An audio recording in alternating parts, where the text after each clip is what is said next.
So, hello, everybody. It is me, Demetri K, and I am sitting here with Donovan, the recovering Democrat Sadiq, and he is still recovering in the Dominican Republic, Sasua, to be exact. Right, the poor him.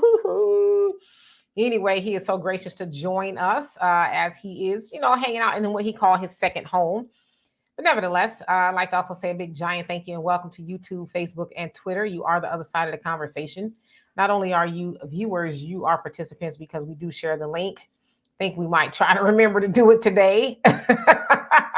Donovan and I get to talking and, we forget or whatever, but I'll try to remember. So anyway, today we're going to be talking about that of Coach Deion Sanders and his now ex-fiancee, Tracey Edmonds. They are no longer together after 11 years. Also, I saw something interesting on Twitter before I came on, and it's that of Natalie Nunn. And don't get me to telling y'all a whole lot about her. I know a little bit just from a little research. But anyway, she said she's filing a lawsuit against a night or a restaurant bar for discriminating against her and her friends. They did not allow them entry. And of course, I'll let her explain it to you in a video compilation that I put together. But nevertheless, Donovan, how are you today? Well, I just stayed in the room and prayed and took a break and do what I got to do. I mean, when you're an old guy like me, mostly what I do is I read a book and I just enjoy that breeze. As you guys see right now, I don't have the AC on because for some reason, just like the South, these people like to sleep under the air conditioner and stuff, and then they get a cold. So I'm not like that. So I like the breeze to come in and do all that. So I'm enjoying myself. I'm relaxing. I got an appointment tomorrow. So my first treatment went well. Well, it went like it was going to go, and I'm going to be okay. But the point is, mental attitude is very important when you're going through a mental situation. If you don't have a positive attitude, it breaks down, a lot of what's going to happen to your body. But now that I'm here, I've taken the time out of my happy place to be with you guys, and I don't mind doing that. But do us a favor, hit that like, share, and subscribe button. Share this on your platform with your friends because you know what? Even though I'm here in the Dominican Republic, I sit here and I keep up on what's going on in YouTube and Black America, and the Democrats are in trouble. So keep that in mind. Also, if you see that little banner at the very bottom, it says, please donate, Cash App, Demetri K, PayPal, Venmo, Zelle, whatever you got, to keep Demetri motivated to make these great videos, you guys. She gets 100% of your donation if you donate to those particular areas. If you donate to YouTube, which is fine, the content creator does not get the full 100%. They get 60%, while the other Pimp Daddy gets his 40. You know what I mean? So we're going to be doing that. And also, please do not forget to join the African Diaspora News Channel.org. Sign up. And that way, you can exclusively get content from Demetri K and nothing like that. Now, I have the app as well. I signed up for it. So instead of going through YouTube on my phone, I can just go and see what Brother Phil, Vicky Dillard, Demetra, what everybody's saying in particular to the subjects that they post. So it's kind of a good way to kind of unfilter everything and just get to what you want to get to. Also, you can download that on the Apple Store and also in Google Play. So do that. Yes, indeed. Thank you so much, Donovan. So, and hello to everybody that came on here. Hope you guys are having a great day so far. So anyway, hold on. I got somebody calling me. Donovan, take over for a second. I just want to address this. Super Sam Clark says, Donovan, are you saying you are doing missionary work? Well, I was in the military for 24 years, and we spread democracy wherever we go. So part of our work in the military is missionary work with the locals. So I do my part. Let me just say that. So, Demetri, you want to take it back? I was spam. Sorry about that. I thought it was something important, which also reminded me that I forgot to make a couple of phone calls today. Anyway, I'll get to them tomorrow. Brina, how are you doing today? You joined us early. I know last time we were going off when you came on. So thank you for being here. All right. So we're going to get into it. So there's a couple things we're going to talk about. As you guys know, we did not do our podcast earlier because Donovan was having a little bit of connectivity issues, being in the DR, whatever. So I decided to kind of just roll it over to our live show. So we're going to start off with that of Coach Primetime, Deion Sanders. Of course, you guys know who he is by now, a superstar football legend. If you will, he was coaching at Jackson State University at the HBCU. And then he got, transferred, or he moved or took a better opportunity, I guess some people would say, at Colorado State University. Of course, there's been a lot of controversy regarding that particular move. Nevertheless, he was engaged to Tracey Edmonds, who was also the ex-wife of Babyface. And they were engaged for not engaged, but together, 11 years, engaged 4 years. And I was kind of reading up on the both of them. Again, I don't know a whole lot about them together, anything like that. But it sounds like they met, I think it was like 2011, 2012. They were at an event or something like that. And, originally they started off as a business venture, and they had a conversation. I guess they decided to like each other. But because they were both very busy, it sounds like they didn't see each other much, because she is the CEO of her own television production company. And, he's at the time, I guess, running a school, and just the different things that he was doing as Deion Sanders. And so they both said that it was all right that they didn't communicate much. Sometimes they would go a day or so without even talking to each other at all. But they knew that they loved each other and all that other stuff. And it sounds like 4 years ago, he proposed to her, I think it was on Valentine's Day or something like that. So I should also say, too, that, again, Tracey was married to Babyface. Of course, y'all know who Babyface is. He's a music legend. They have 2 children together. Deion sounds like he has 5 children total. He was married twice before he got with Tracey. I think his oldest child is like 31 years old. And of course, you guys know about his children that are with him at Colorado State University. Also look to see what they were making in case somebody tries to make it about money or something, because we don't know why they're divorcing, but I'm going to tell you what they said. Tracey Edmonds is worth about $60 million, and Deion is worth about 45. So she's worth just a tiny bit more than he is. Of course, you guys know she's not just a pretty face, if you will. Of course, you guys also know that Deion had a reality show, I guess, with his ex-wife, Pilar, where it sounds like, I don't know, somewhere along the lines, they separated, and then she ended up joining the cult or something.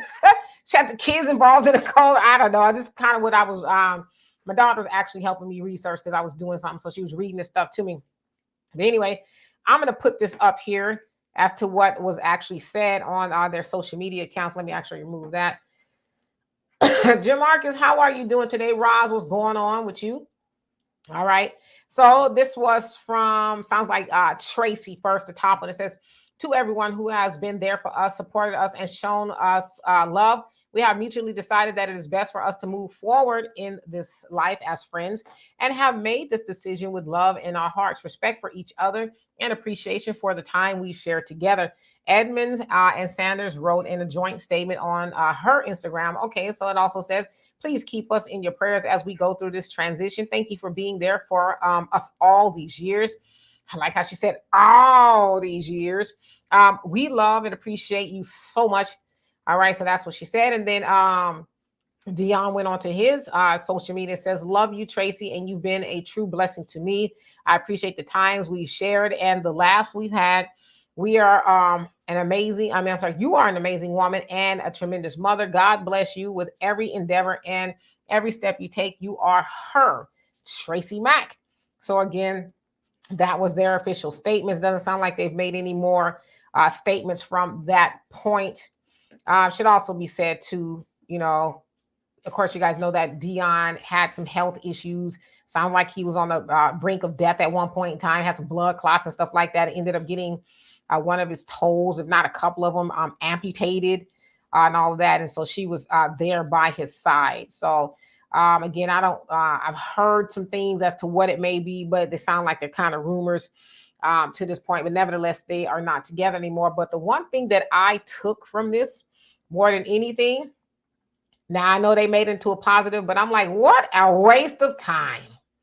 What a waste of 11 years, because it's like, all right, y'all together 7 years, I guess, before you propose, and then 4 additional engaged. So it's like, I don't know what took so long. Maybe did she not want to get married?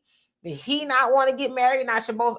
We said that they are both 56 years old, so they are well into, the century, the half century mark, if you will. So Donovan, what say you? What's on your mind? Shaniqua, how you doing? And Ebony, what's going on with you? I was reading this story yesterday or the day before yesterday, and I'm not surprised. And I'm going to say this: this is the same. And ladies, this is a beautiful woman. She's highly talented in what she does in the management company. I believe her music company was Yab Yum. She signed John B. and people like that with the backing of Babyface producing in there like that. So she had and she did some soundtracks, Sprung soundtrack, and a few soundtracks that really went well. But here's my thing. This is the same lady that was married to Eddie Murphy or some kind of ceremony. They dated for a few years after she divorced Babyface. Then she was engaged to Michael Strahan for a few years. And then she met Deion and things like this. Now, I noticed she said something that I constantly say to women: what a waste of time. A man knows if he's going to marry you it doesn't take, 7, 8, 11 years for the guy to marry you. There's an old saying: why buy a cow if you're getting the milk free? And unfortunately, in our society, when you have two successful people, usually it doesn't work out. It just doesn't work out. Not because one's jealous of the other, but like I said, their job commitments and things that they're doing, it just doesn't work out. It's better for people who are successful to date people that are not in the entertainment industry or the sport industry if you want to be better successfully. You know what I mean? But when two people are already millionaires or whatever and known entity, that thing was doomed from the start. And unfortunately for Miss Edmonds,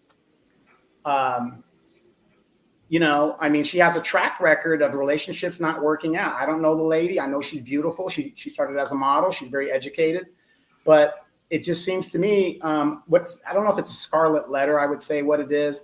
It just seems to me she's not compatible with men on her level, would you say, or whatever. It just seems to me these women that are where the average woman looks at these successful people and they say, oh yeah, girl, you got to know your worth. Girl, you got to be on that level. Well, why is it that these women that are on that level, dating men on their level, are still breaking up at the same rate as us, people at the bottom? So again, it's unfortunate for her, but now she's 56 years old. And I know, ladies, you guys don't want to hear this, but her prime years are long behind her. So, I'm very sure she can get somebody, but it isn't the type of guy she could have gotten like Babyface when she got him in her prime. Yeah, so I don't know why they're not together. I kind of don't want to, blame her for them not to be together, because as many people as she's been with, he's been with a few too. You know what I mean? Even to the point of, I don't know if you guys saw the podcast with Charleston White and Cam Newton. I watched the whole thing. It was amazing, by the way. And he says, I know Deion. He's from where I'm from. Charleston White says he's from Dallas as well. And Deion has been up there for 20 something years. And he says everybody knows he's a whoremonger. In fact, he made he said he's a big time whoremonger. And maybe that's why God took his big toe. Now, that's what he said, obviously joking or whatever. So I'd say all that to say, I mean, nobody really knows, but, just as much as she has dated people, and it sounds like her and Eddie Murphy were only dated like 14 days. So it wasn't that long. Just as much as she's dated people, he's also, got that thing around as well, including, having 2 baby mamas and 5 children. So, I know it's easier to blame the woman, but, as far as being past her prime, I mean, again, they're both 56 and she's worth, a little bit more money than he is. So, I think Tracey is going to be all right. But, we often seen these type of statements come out saying, oh, we're good friends and things like that. And then, shortly after that, the other shoe drops, right? They kind of disclose what really happened. So I don't know. Nevertheless, I do wish them both the best, but I think it says a lot that a person, for both of them, I think 11 years is a waste of time to decide, well, you know what, it's not something we really want to do, or whatever. So I don't know. Could be the move to Colorado, which I kind of heard maybe that has something to do with it. Doesn't sound like Tracey necessarily wanted to go. I don't know. It sounds like originally they're from Atlanta, or I don't know. So it could be anything. We don't know. But again, to try to say maybe it was her. We just don't know because he has a sordid past dating as well. So yeah, and let me just add, I'm not blaming her or anything like that. But the fact of the matter is, Demetra, when women try to do and date like men do, so if men are out there whoring and stuff, there's always a different result when a woman does it. That's why we got to stop saying, well, women can do anything a man can do. No, when a man does it, nobody pretty much says anything. When a woman does it, she's a whore. You know what I mean? So like I said, I'm not saying she's at fault. He might be at fault for all I know. But the point is, we have to start telling the truth to these women. You cannot necessarily do what men do and get the same result in the dating market and vice versa for men. It's the same thing. We're different species, and we've got to start accepting that we are not the same. Yeah, but again, nobody knows why they're separating. So at this point, anything is speculation. But I'm just saying to kind of jump to say, well, maybe it was her or something like that. It's like nobody really knows. It's just nobody knows really. But them too. But Monica, how you doing? It says, hi, Demetra and Donovan. Demetra, do you feel like me when you see these pretty privileged women just so cavalier in relationships when we are struggling to get one? Seem they treat men like tissue. I will concede that, yeah, when I hear about women, like Tia Mowry, for example, she graduated from her marriage. It's like, huh? Do you really know what's out here in these streets? You graduating from a good dude, see, he didn't sound like he cheated, he kind of sounded like he was blindsided by it all. And she, was very cavalier and, I've graduated and, I'm strutting my stuff and I'm found a new me. But now it sounds like she kind of walked it back a little bit like, I was out there in the streets and it wasn't what I thought it was going to be. So yeah, I not even pretty privileged, just, any woman who was in a decent relationship, especially after so long. And he's like, you don't want that anymore. He's like, now I will say, and Monica, I know you're probably saying for you, I personally am not struggling to get a man or nothing like that, but I get where you're going with that. I would suggest if anybody is out there and they got a good relationship, it's decent, you're not harming one another or anything like that, weather the storm, because it ain't nothing out there, and that's why I personally have not jumped out there myself, because it's like, no, I'm good. And I'm a little bit scared. So let's see here. Thunder says, find an older woman who retired from Union Pacific Railroad or Southwestern Bell Telephone Company and travel and enjoy life. Well, if that's working for you, absolutely. See, but Thunder, I think you get it. Regardless of where you find your woman, get you a woman that's, been there, done that. She settled down. She know how to season some food. You know what I mean? Absolutely. She done running the streets. She too tired to. She like, baby, just come on over here. Let me make it some buttermilk, some cornbread and buttermilk. I'll put it together for you. That's become like a highlight. OG, how you doing if I didn't already? Yes, easy. She is beautiful at 56 years old. I totally agree with you. Ebony says, he said, I wish, I think you meant Aboriginal women would not be placed in conversation that have nothing to do with us. Okay. CG, how are you doing? Good evening to you as well. Black America says she's a pass around. Well, sound like Deion is one too. My thing is, you pass around and you got I got you, Donovan, about the link. You pass around, she got $60 million too. I'm sure whatever her issues is, she can fix. Let's see here. Donovan says, okay, so you said that on the thing. Okay. And Black America says men can be, and it okay for them to be. Well, you're saying it's okay for a man to be a whoremonger. In my opinion, I do not want a man who is that. I don't. It's gross. Just like it is to y'all, it's gross to some regards to have a woman, it's been passed around with some of y'all, it's disgusting to me as a woman. I don't want to be with a man who just is haphazard with his, stuff. He just laying it here and there and everywhere. No, I don't. You got to be a little bit on the virtuous side too. Now I know since we in our 50s, we probably got a little history, but if you still out there in your 50s and you in them streets jumping in every woman's bed, no, I'm good. That woman over there can have you. Detroit man, how you doing? See, I think Deion decided she's good as a girlfriend, but not wife material. Yeah, to be a girlfriend for 11 years is and a boyfriend, girlfriend and a boyfriend for that long. I think it's tragic, especially at this age. I wouldn't want to be somebody's girlfriend indefinitely. I mean, if you want to be that, that's fine. But they were engaged, so somebody somewhere, clearly was having a hang up and apprehensive about jumping the broom, if you will. Black America is right. Nobody cares if a man sleeps around. That's wrong. Y'all might not care, but trust me, there's a lot of women out there who do care. Nobody wants a community peen. Ebony says the women you are chasing in other nations, they are Hiram. Okay. Freddie B, how you doing? Says you're right, Demetria. The truth will come out in a couple of weeks. Yeah, so we really don't know what the issue is, right?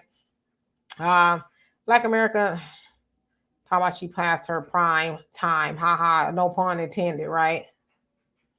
Man B, how you doing? He says Deion has a 10, 12 year drop of off pattern. Yeah, that's true. As me and my daughter were researching, we noticed that as well. He's kind of with them for that amount of time. And it's like, oh, okay, for whatever reason, it ends because he had a wife before Pilar. That's the wife between him, after or before Tracey, rather. And it seemed like they were together for that long as well. She's a little bit younger. She's 49, I think. She's 49. He's 56. Bakari, how are you doing? He says, modern women choosing her money and choices over a family and a husband. I don't know. I mean, like I said, I don't know that much about Tracey and Deion, but for what I do know, she was there for him, at his time of need. When he was, dying, when he had the blood clots and all that, there was plenty of videos and pictures of her by his side, and he, paying homage and saying thank you to her for doing that. So it doesn't sound like she was necessarily chasing money over her family and a husband, so not sure that that's the case. And Brother Sammy, how you doing? He says, I wonder if so much of his time is tied into football in Colorado that they may have been going two different directions and maybe felt her was cheating her out of a quality time. But yeah, that could be. But I read that they kind of, even before he went to coaching, they kind of had their own time because they were doing their own thing. So they were cool with sometimes not talking to each other, a day or so at a time, because that was just kind of their thing. They said we always knew we would, get back together, and we, the love was the same. That's what they were saying. Yeah, there's a saying called "the house divided cannot stand." I mean, if you're dating somebody, you guys want to be together. When you guys are living like totally separate lives, how do you logically expect that to work? I just can't compute that. But like I'm saying, then when you got money like these people do, even if you are doing that, it ain't like you can't get on a plane and fly home every night. Maybe you're just commuting like that. I don't know. But, I know people that are rich like that, being a pilot and, dealing with those type of people, they just commuted, because they've got the money to do so. So I don't know. All righty. So let's see here. And Freddie, you say, if you got something good, you better keep them. The dating market is trash. So I hear. So like I said, it's like, not really wanting to get out there. It sounds dangerous out there. So absolutely. And Roger says some careers like those in the entertainment industry are not conducive to maintaining stable relationships. I honestly don't see how most married folks in the industry hold it together. Yeah, I don't either, especially since, I was in a long distance relationship, so I kind of get it, but yeah, when you're always traveling and working and, it's like, as they used to say, two ships, passing through the night or in the night. Yeah. So it would be kind of hard unless you just are built for that. Ask a wife of a truck driver.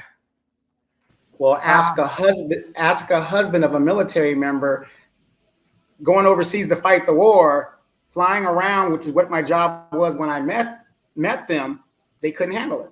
I mean, I'm still doing and I can see their point of view, but I'm still doing what I've always been doing. And so when the realization that I'm not going to be there as much as they thought I was, it's tough, so I sympathize on both sides. Absolutely. And thank you, Bakari. Brother Samuel, you say, remember the saying, if you, I'm sorry, the saying, IGF, you love something. Oh, sorry. If you love something, let it go. And if it comes back, it was meant to be. If not, it never was. Yeah, yep. I've heard that before, and it's true. I think the part that some people struggle with is the letting go part, right? Just let it go. Let it go. And if it was meant to be, like you said, it'll come back. And if that's something you want to do, then go for it. But if not, then there's your answer. Move on.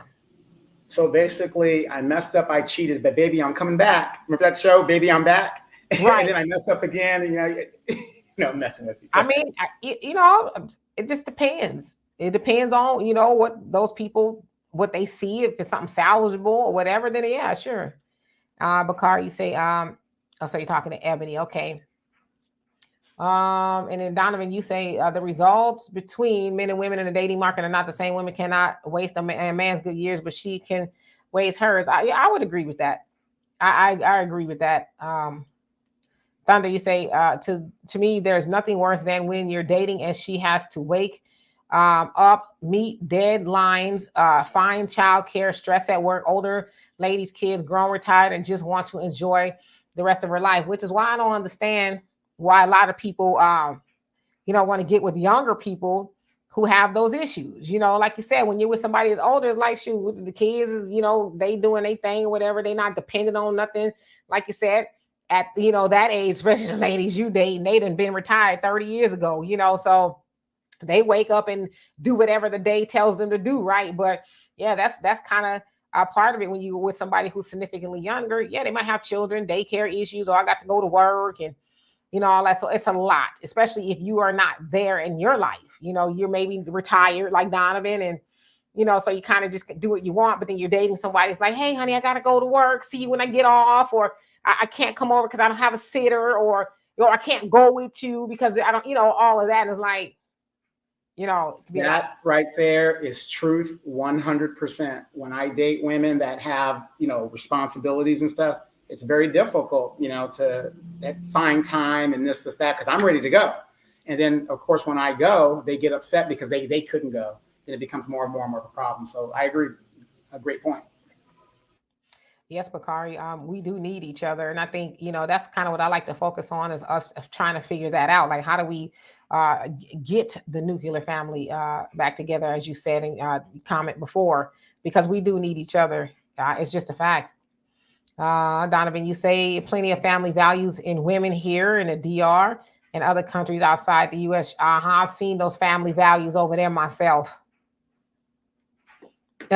We're not talking in areas that have been put for certain things. I mean, red light district, we're not talking about those areas. We're talking about regular people in the country. Unfortunately, I didn't get to see any of that. Yes, you did in Santo Domingo. Yes, you did. Stop it. Nah, yeah, wait. What I saw in Santo Domingo, okay, as I was minding my business, okay, what I saw was a significantly younger brother, and he was on the beach with the crypt keeper.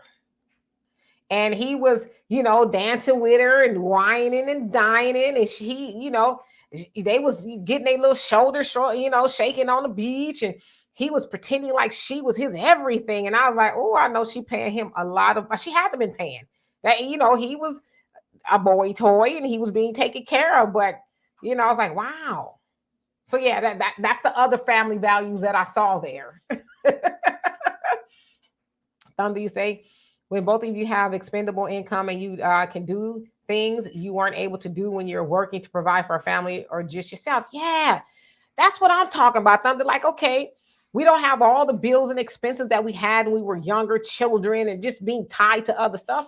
Now we can say, hey, you want to go to the beach today? It's a Monday. So yeah, sure, let's go. You don't have to say, well, let's wait till the weekend until I'm off. Yeah, it's Monday. because I'm one of those people. Everybody else is off and all that other stuff, and you got to deal with the traffic and the fighting and the party. Yeah, right. Yeah, I'm one of those people. I like to go out and do things during the week where everybody else is not, running around on the weekends. So that's kind of the cool thing. Not that I'm retired. I do work, but I work from home and work for myself, so I can kind of, I flip my schedule around as needed. But yeah, especially when you're older, I'm 52 years old. I wouldn't want to date a man who still has responsibilities as far as young children and, all the baby mama drama and all that. That wouldn't be for me. It would just be a lot. It'd probably give me PTSD or something. I don't know. Bakari, you say, speaking of Tia Mari, yeah, she's one of those ones that seems like she's like, yeah, it was cute until it wasn't. And Easy, you say, D, in my opinion, I think it may be related to pressure from high expectations from new job. It could be, I don't know if y'all saw that Deion Sanders was named Sports Illustrated Sports Person of 2023 for really just raising Colorado State from where it was. And it's like, why y'all didn't make him a Sports Person of the year when he was at Jackson State and he took them, 11-1?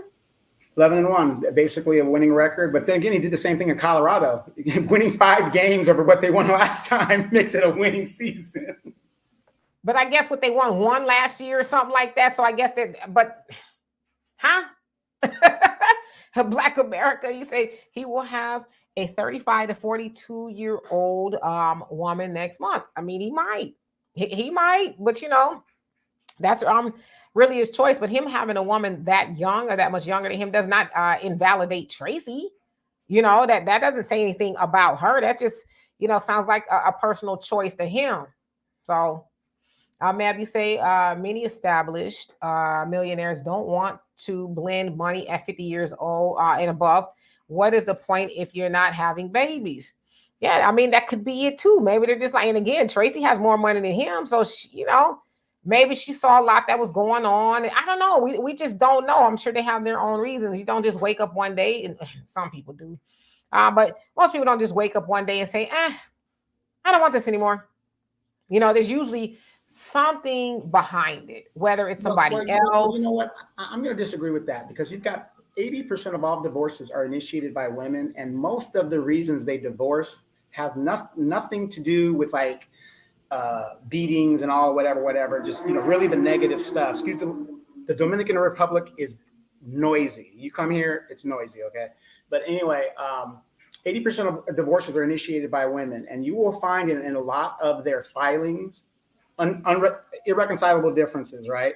But when you ask a lot of the ladies, I think there was a survey that was done where they asked like some women, whatever the pool is, and I know statistics could be skewed and all that other stuff, but in general, scientifically, women just got bored in their marriage and they wanted to do something else. A good example, Tia Mari. If you really ask her, and we don't know the details of their thing. Oh, I graduated. Okay, so you initiated the thing and you thought you were going to go out there at 40-something years old and city girl it up, and you found out you had a good thing. Maybe you shouldn't have done that. So, I just firmly believe a lot. I have a lot of female lady friends that get divorced, and they have no legitimate reason, in my opinion, to get divorced. Oh, I'm bored. Oh, he lost all his money. Just things. There's nothing in your vows that says anything about being happy. It says for richer or poor, old age, medical, whatever. But there's nothing in those vows that say happy. I mean, yeah, I hear what you're saying. It is factual that women do tend to file for divorces more than men, but I think it's kind of oversimplifying it too to say, unhappiness is what it is. Because to me, there's levels to unhappiness. Why am I unhappy? Maybe it's just because I'm bored, or maybe you whooping my ass every day or something like that. So people file for divorce for a whole host of reasons. And Uncle G, how you doing? You say there's plenty of good men and women in these prisons and jails to choose from. I'm sure there is, but I'm gonna leave that part of the selection process off for me. Not something I'm interested in, but yeah. Okay, so let's see here. Let me get down to these comments. Lynn, how you doing? It says, I think they both are happy they didn't marry because it would be an expensive divorce. Many previously married people don't want to do that all over again. Yeah, it could be that. Maybe it was just, we better not. Who knows? It could be. So I think you might be on something. And Ebony, you say, I don't have children yet. When it happens, it will be legacy, emerging of empire. I know that's right. I like that. All right. And then you also say regular people, there are red lights. Come on, Donovan. Okay. You also say we are young, but not dumb. But Bakari says, now I work at a church. We subscribe to white world uh, supremacy. Well, do tell. And Easy, you say, D, I noticed that everyone's saying she's a pass around. I still consider her a high value lady who's professional, smart, business savvy. Yeah, I don't consider her that either. Again, I think that's kind of a way to demean women. We don't know why they're not together, but to demean her and call her a pass around and all that other stuff is like, I think it's kind of lazy, to say she's a pass around. And I mean, she's been with him for 11 years. And Babyface, it sounds like they were together just as long, if not longer. I mean, how much of a pass around is she really? If she was in 2 long-term relationships, that doesn't even make sense logically. But it's just, again, I think it's a way to just kind of, stick it to women. And why Wander, how are you doing today? And El Sanchez, how you doing? Says, much love, Demetria. Donovan, this woman will go on to marry anyone else she can get money from. I'm not surprised. I think Prime can do so much better. Never gold digger. Well, Tracey has more money than him. So it would probably be him gold digging her if that was an issue. She's well off on her own and has her own, recording, production company and all of that. So she don't need his money. Brother Simon says, good point, Demetri. I didn't think about the younger one working and the older one retired dynamic unless they can use their retirement to establish an independent business and the younger helping. Yeah, but that's, kind of rare, right? Usually the other ones, she got to go to work, attend to the children or, grandchildren, whatever, I guess you have grandchildren at that point, but she has responsibilities. If you're a man seeking a younger woman and she already has responsibilities or whatever. So, or even if she doesn't have children, she still got to go to work, right? Because a lot of men nowadays ain't just rescuing a damsel somewhere and saying, hey, don't ever worry about not having to punch a clock. I got you, So. Yeah, but the funny thing about that is most people cannot fathom not working. So, even if you go to somebody who says, oh, I've got everything, I'll take care of it. The fear of not working and, not having that your own, which has been ingrained in, the generations since our parents and things like that. It's just there. So, I mean, trust me, here in the DR, you got these guys running around here that are probably, a lot of them are retired and stuff. I don't see these women talking about they're not going to work. They want to work. I mean, that's what they want to do. They want to get their own stuff. Yeah. Absolutely. So I'm going to share the link in just a second. If you guys want to come on and have something pertinent to add to the conversation, please do. I also want to switch gears in about 15 minutes to something else. So I'm going to do that in just a second. Get these comments down. Thunder, you say, question, is it just me or does it feel like a little bit more intimate when it's a Wednesday afternoon and you're in an upscale restaurant and it's only a few people there? It seems more personal. Yes, I totally agree with you. I'm a weekday warrior. You know how some people are a weekend warrior? I'm a weekday warrior. I like getting out there throughout the week and doing stuff because you can move about without, having to wait in lines and, all that other stuff. So yeah, I totally agree with you. Let's see here. Oh, where to go? Okay, there's and CG says, I wouldn't consider her a pass around. We all have dated more than 1 or 2 people in life. They're celebrities. That's why we can't count their relationship. Oops, I went all the way up. My bad. Yeah, but you're absolutely right. Where did I go? I lost my spot. Okay, there we go. Ebony says her mother is Carib, nothing to do with American anything. Okay. Donovan says you can never find happiness in another person. You must be happy with yourself. Absolutely. Happiness starts with you. El Sanchez said, you say, I think she has other options and she may have already found her somebody else. Time will tell. Could be. Hey, Donna, how you doing? OG, you say my brother's ex divorced him because she stopped loving him. He made a few million after her and stayed going where Donovan's at. So he's in the DR with his millions of dollars. I'm going to have to take a trip over there. I'm just playing. Wait. As a matter of fact, I think he was the brother that wrote us a nice check to No Ma'am for our chapter here. Right. So, you don't have to write a lot more money to stop me. Okay. Ebony, you say young millennial women are not at churches who steal from other people. Once again, different investments. So I think you're talking to somebody else. Let's see here. Okay, so and Daryl, how you doing? It says Prime went to Colorado and got a snow bunny on a DL. You know what? I heard that, but I didn't want to, repeat that because I just kind of I did hear that was kind of being said that he is with a snow bunny, as you guys would say, but I don't know. I haven't seen the real hard, cold evidence of that. Just because people talk, but time will tell if that's the case. You see him walking around with a snow bunny, then then you know. All right, so I'm going to actually share the link. If you guys want to come up and give your commentary. Alla asks that you show me your face if I have not seen you on here before. Also, please make your commentary brief and kind of be mindful of the things that you say as we are on YouTube platform, and we don't want to get in trouble or anything like that. So the link is now open. Oops, what did I do? There we go. The link is open if you guys want to come up. And I will, remove you if you with the shenanigans, just so you know, okay? So, let's utilize some common sense when we're up here. Thank you and please and all that. But yes, I did hear that. So again, I don't know how true that is, but like I said, time will tell. El Sanchez, he says Prime was getting money before Tracey was ever married to Babyface. Let's be clear. Prime had some bankruptcies, but I understand you might be in defense of Tracey. Personally, I could care less about her. I'm not in defense of Tracey. How am I? I mean, I'm telling you the facts.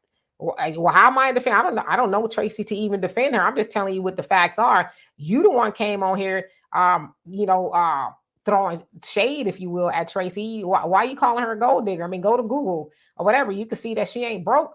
And even before she got with Deion, she had money. In fact, they were working together on a business venture when they got together, and they decided to take it to the next level. So she didn't walk into Deion's life broken. Other thing is, she was married to Babyface, and I'm sure she helped secure her company with his help or whatever. But see, that's what y'all don't understand about relationships. When you married to somebody, y'all supposed to help each other do better, right?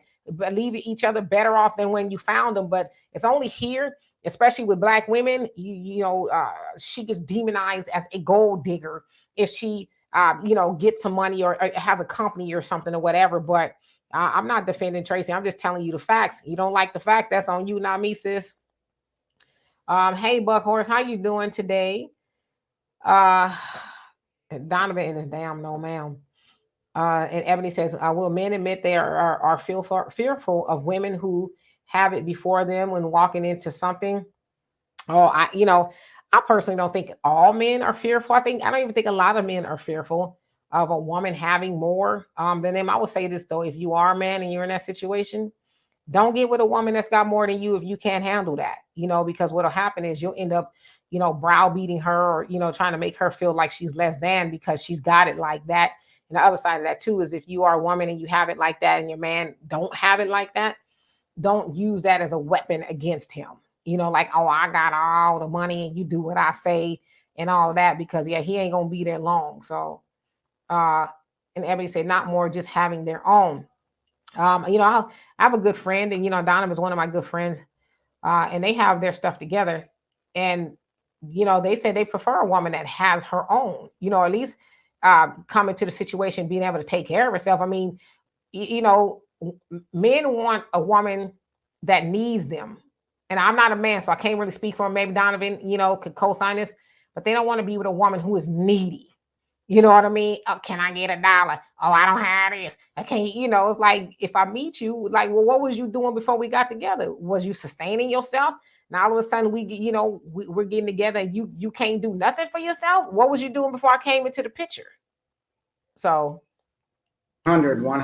Of course, you get a pass when the girl is younger. She doesn't have a lot of money and things like that. But if I meet you, like I'm 53, and I meet you and you're 48, and you talking about you broke, how does that work? Well, what have you been doing for the last 48 years of your life? So yeah, we want you to come in, where you're at. Just like women expect men at certain stages and certain ages to be certain places, right? So ladies, Demetra, correct me if I'm wrong. If I'm about 30, 35 years old, wouldn't you expect me to have a house or almost getting there to a house? You know what I mean? yeah, and some people don't want to own a house, and that's fine, but at least, be self-sufficient, because like, again, what were you doing before we got together? Were you just hanging on by a thread, and then all of a sudden, because I had to have a conversation with one of my female friends a few years back about that, because she was saying how she met a guy and, they talked for a couple of weeks, I guess, and she needed her help paying her phone bill, and he was like, and she was like, well, what happened to the days of, men taking care of women? And I said, I think you kind of got that a little backwards. I said, because I think men don't mind you needing them, like, oh, I need a man type of thing. But being needy, that's a whole different situation. Like, because needy is in the same vein as begging, right?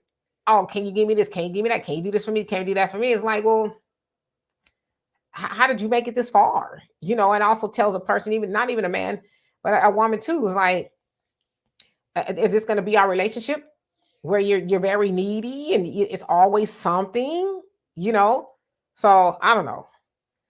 Yeah, and before we go on, I want to do a correction. Michael Strahan dated Eddie Murphy's ex-wife Nicole, so I just want to get a correction right there. But see, all these people, they date each other.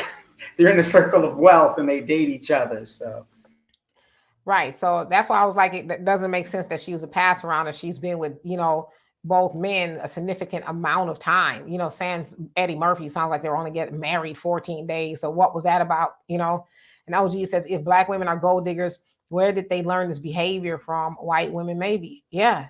But again, it's, I don't know. I just find that I hear that a lot, especially in regards to the sisters, you're a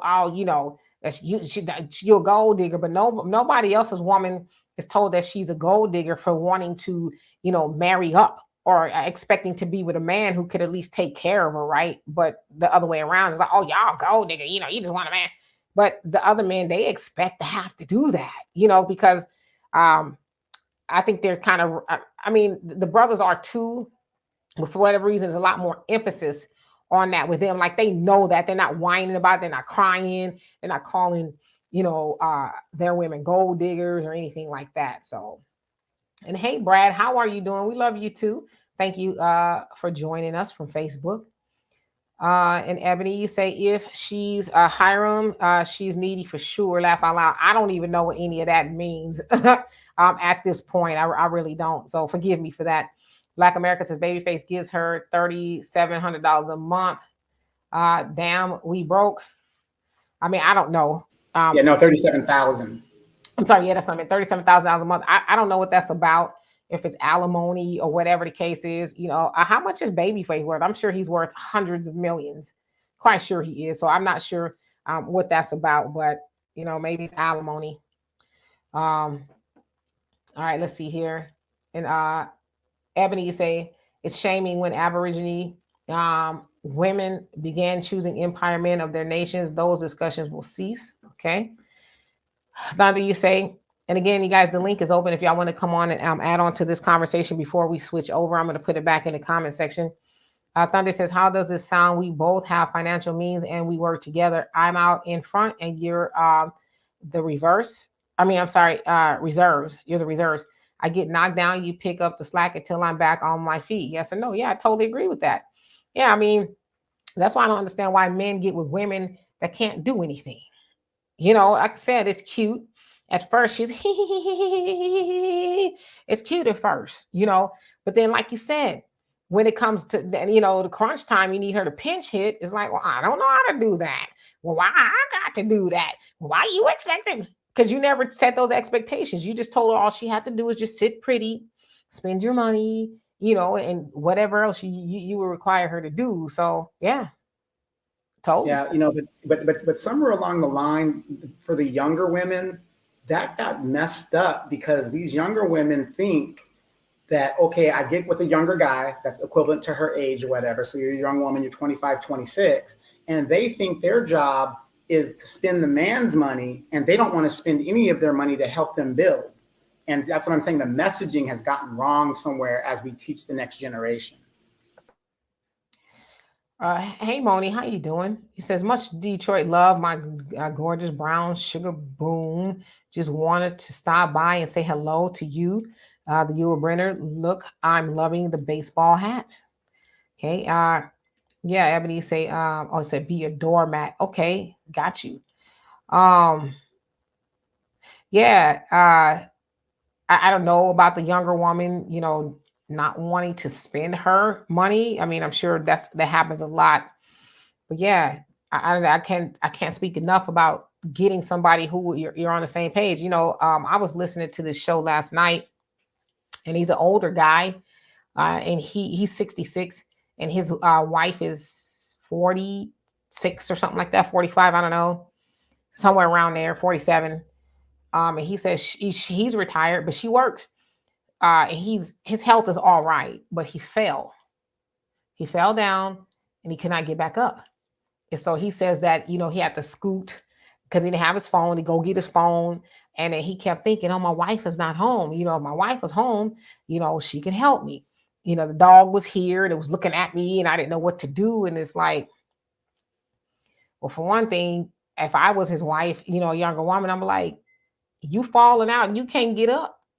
And then you want me to, help pull you up, you know, she going to be there for you. We've had somebody on the show. I haven't seen him on here in a while, but he talked about, I don't know if she was younger, but when he got sick, the wife was like, I'm out of here, so are you with somebody who is going to be there for you? God forbid, you can't help yourself. Let's see here. And Ebony said, I think the pimp whore dichotomy has run its course. That's the one of the oldest dichotomies on the planet. I don't think that's ever gonna go away. I think that'll always be around. You also say he has prepared their lives for her to be home, or has he, prepared their lives for her to be home. Yeah, it sounds like he pays, all the bills. She has a pretty good job, I guess, maybe for benefits. It sounds like why she's still working, because her benefits, cover them both. But 66 years old is not old, but again, there's a lot of men out there that want to be with a younger woman, but it's like, well, what's in it for me as a younger woman to be with you? Especially if you got health ailments, and that's fine. I guess people get sick, but you sick to the point like that, you falling out and you can't get up. You need life alert. You know what I mean? I don't know. That just wouldn't be attractive to me.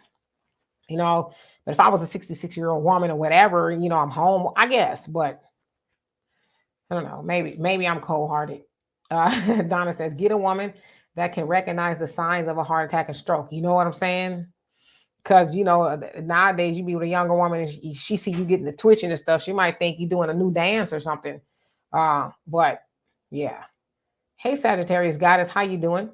And Ebony, he says, laugh out loud, jingling keys.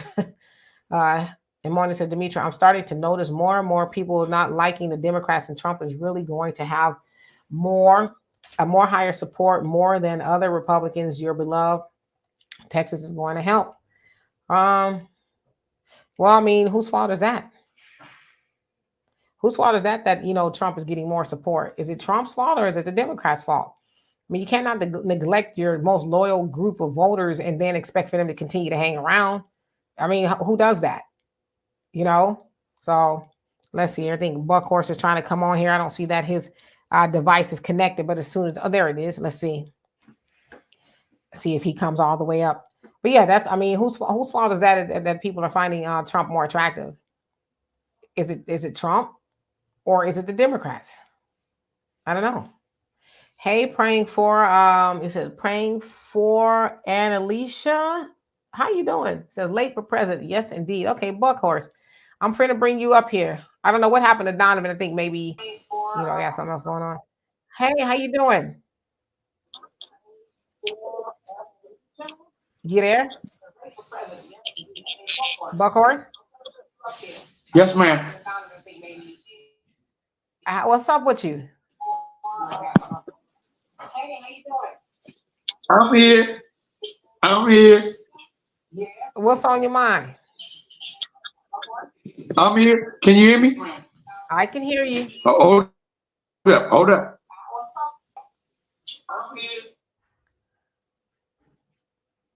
And maybe if you could turn me down in the background.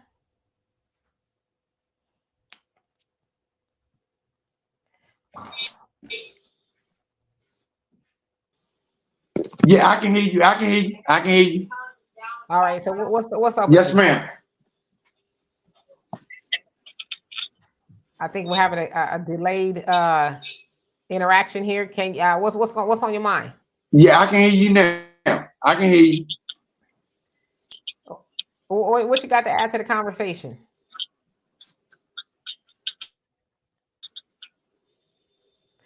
Yeah, Can you're you gonna have hear to. me? I can hear you, but you probably have to close out your YouTube that's playing in the background.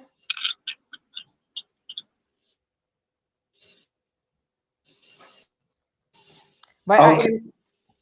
yeah, I'm gonna go ahead and I'll get back to these comments and then let me know when you're ready to come back in. Let's see here. Ebony, you crazy. uh, and praying for an Alicia. You say, don't get with no old sick man. I'm an RN. They be looking for someone to take care of their low T butts. Oh, okay. Yeah, I've kind of heard some things about that. They call them hospice husbands or hospice wives, I guess, if you will, where you end up taking care of an older man as a younger woman. You think you're gonna run off into the sunset and y'all gonna, be on cruises and all of that. And it's like, yeah, you're gonna be cruising around a hospital ward with him because more than likely he doesn't take care of himself. His diet is terrible.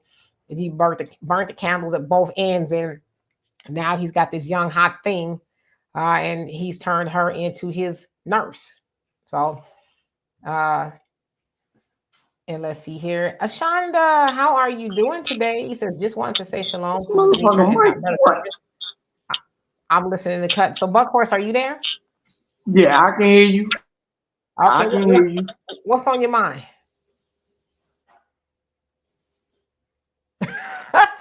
I'm gonna bring you back up when you can get your audio together. That way we can continue on with the show. Because I really want to hear what you have to say, but I think we're having a delayed reaction. So I'm just gonna move him until we can figure it out. Okay. And Thunder said that's why I like older women. Mildred is a retired nurse and has nitro pills on standby and has connections at the hospital and rehab center if you need it. Silver links to the rescue. Well, there you go. Moni says, I think we know common sense is the Democrats' fault. Not that I care one way or the other, but it's interesting that your beloved Texas definitely is speaking out and doing dirty handedness local race. I mean, I don't know. I guess. Let's see here. All right, and then Alicia, you say they get mean and surly. Oof.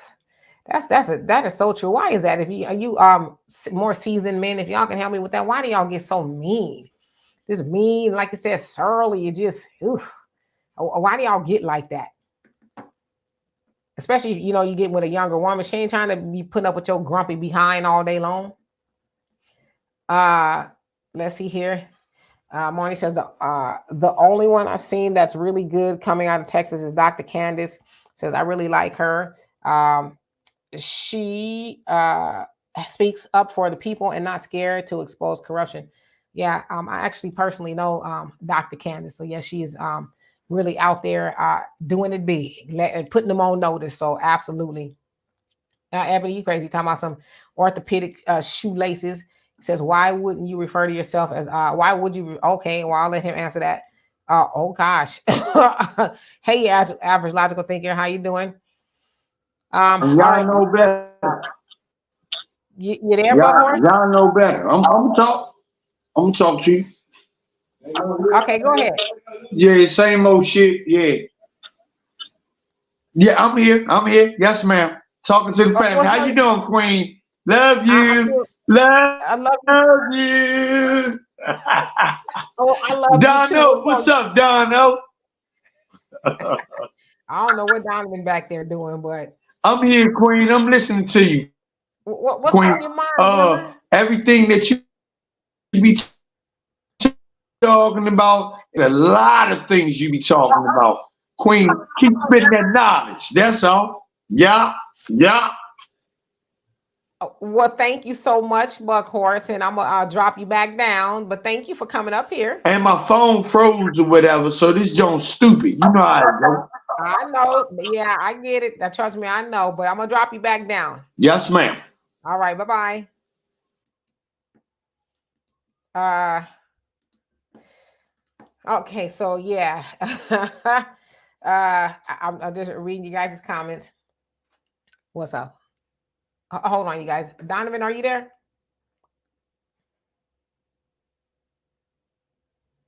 He's doing. Oh, you're on the phone. Okay, give me 1 second, you guys.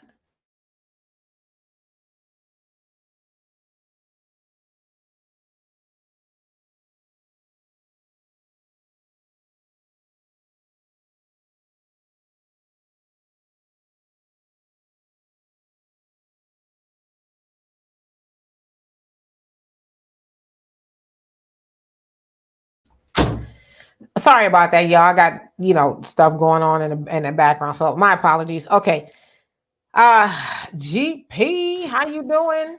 I'm pretty good. What about you? I'm doing well. I saw you went on a date the other night. How did that go?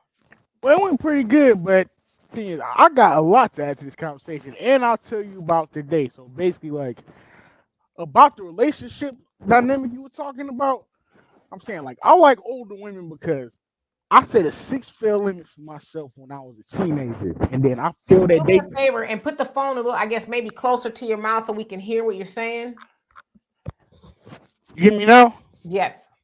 Okay, so basically, when I was a teenager, I set a 6 fail limit for myself, and I feel that dating women my age 6 times. So that's why I like older women, cause like I'm highly respectful and chivalrous when I'm dating, and because of the influence of Sexy Red, Cardi B, Suki Hana, and all of them modern female rappers, young women don't appreciate a man like me. Now, let me talk into detail about how I treat any woman I'm with real fast. Like I said, it'll be an under 2 minute description. Got you. Okay. So basically, like, if I'm living with a woman I'm dating, I do all the housework for her. That means all the cooking, the cleaning, the laundry, the dishes after eating dinner. If we ate dinner at home that day, I'm taking out on dates every weekend with me always paying for everything. I'm still holding doors open for her. And if we not at a restaurant and we sitting at a booth, if we not sitting at if we sit at a table, I pull a child before she sit down. And lastly, the most important thing, whenever she with me, I'm not gonna let one moment pass where she don't feel like the world revolves around her. I know that young women wouldn't appreciate that, so that's why I go for older women. And I have parents that were in raised in the 50s and 60s, and I see that they have a tranquil relationship dynamic. And it's nearly impossible to have a tranquil relationship with women my age. That's why I go for older women. I'm hoping to have the tranquility that my parents have within a relationship by dating older women I didn't have when dating women my age. I feel you. Yeah, you've been very clear about that. Yes, ma'am. So But you have anything else to add to the conversation? and also, can I give your audience my Instagram and my YouTube Yeah, put it in the comment section. I'll put it up here. in a private chat or regular comments? The regular comment section so I can put it up on the screen. Okay, I will. I All got right, it. thank you. All right, you have a good one. You too. Bye-bye. Bye. So at the end, it appears Donovan is on the phone, so I'm sure he'll be back. Uh, yeah, ladies, be nice. Moni says every time you say close it out, Donovan pop on for a second. It must be something delayed. Dimitri, tell us how you like Sheila Jackson Lee running to Texas. that's going to be interesting. I'm not a fan of her politics. She's been in Washington representing Houston for a very long time, and as far as Black people are concerned, uh, what has she done? And now she wants to be the mayor, which it seems like she's still fighting an uphill battle with that of John Whitmire, who seems like he may, get the mayoralship. So I'm not a fan of her at all. If that's an answer for you there. Yeah, but what? And it's, please apologize for the thing. That was my nephew. No worries. Take over for a second. I'm got something. Yeah. To look okay. Yeah, apologies. That was my nephew. You guys know how I feel about my dog Belle. She has a ear bulb full of blood. She had that surgery, so he's got to like push the blood out. And so it closed up, and she was like, "Uncle, whatever." So unfortunately, I put my animals above everything else. Okay, I drop whatever when I'm doing for my animals. Anyway, I'm back. So in regards to Sheila Jackson Lee and this guy, now you guys got to remember, both of these candidates are Democrats. That shows you these parties, they only care about power. That's all that this matters. So either way it goes, a Democrat is still going to be mayor of Houston. But the sad thing is, Sheila Jackson Lee, all of those years in Congress, has nothing to show for it. And look at how they use Black people in the Democratic Party. And I've told you guys several times, when white supremacy is done with its tools, it breaks them. It breaks the tools. This woman has served and licked ass for the Democratic Party for damn near 30-something years. And this is how they're going to get rid of her to get somebody else in. So let this be a lesson to us as Black people. And please, you do not have to, you can codify that you're not anti-immigrant. Your actions actually show what you're for and what you're not for. So again, something to think about. But let's get to some of these comments. Again, I apologize, you guys. My dog comes first. So your average logical thinker, it is good to see you. Brother sounds too good to be true. So let's take it from there. Dimitri, you're back. So I'll swing it back to you. Yeah, sorry about that. It's I had to actually get another stove. The other one went out. So sorry. Okay. Wait a minute. See, wait. Public service announcement, ladies. When your stove just sits there and it doesn't get used, this is what happens. It has to be replaced. Okay. I doubt it. My stove is very used. Thank you. Okay. Which is how I knew it didn't work, because I tried to use it today. Remember we're married with children, and Peg kept saying the stove doesn't work. She never plugged it in. Yes. No, that wasn't the case, Kay. Okay, so who else came on here? So let's see. Yes, Tanaya, your average logical thinker, JBWR. How are you today? Y'all crazy. Yeah, OG, tell them stop being mean. What's wrong with y'all? Let's be nice. And then okay, Alicia, I'm reading the comments. And MC Fact, how you doing? And Trayvon, what's going on with you? Okay, so I'm gonna skip down just a little bit. And William says, sorry about your dog. So yeah, Donovan, his dog is his everything. Belle. That's the name of his dog, Belle. All right. And Alicia, you say, be careful, these new stove glass doors are exploding. Oh Lord, don't tell me that. But it's a brand new stove, so we're gonna see what it does, right? We tried to bake something and we couldn't get the mother. Huh? You said what? Make sure it's not made in China. That's why when you have make sure it's not made in China. That's why when you have like the electric bikes, the batteries come from China. A lot of your electric cars, the batteries come from China. China's culture, and I'm not trying to be derogatory, is to cut corners when they do manufacturing thing, anything to save a buck or to get over. That's why these batteries are exploding. So yes, I do believe if that stove is made in China and the glasses are breaking like that, it's probably made in China. Have to keep that in mind. Okay. So let's see here. So Moni's continuing to give Donovan salutations, to say the least.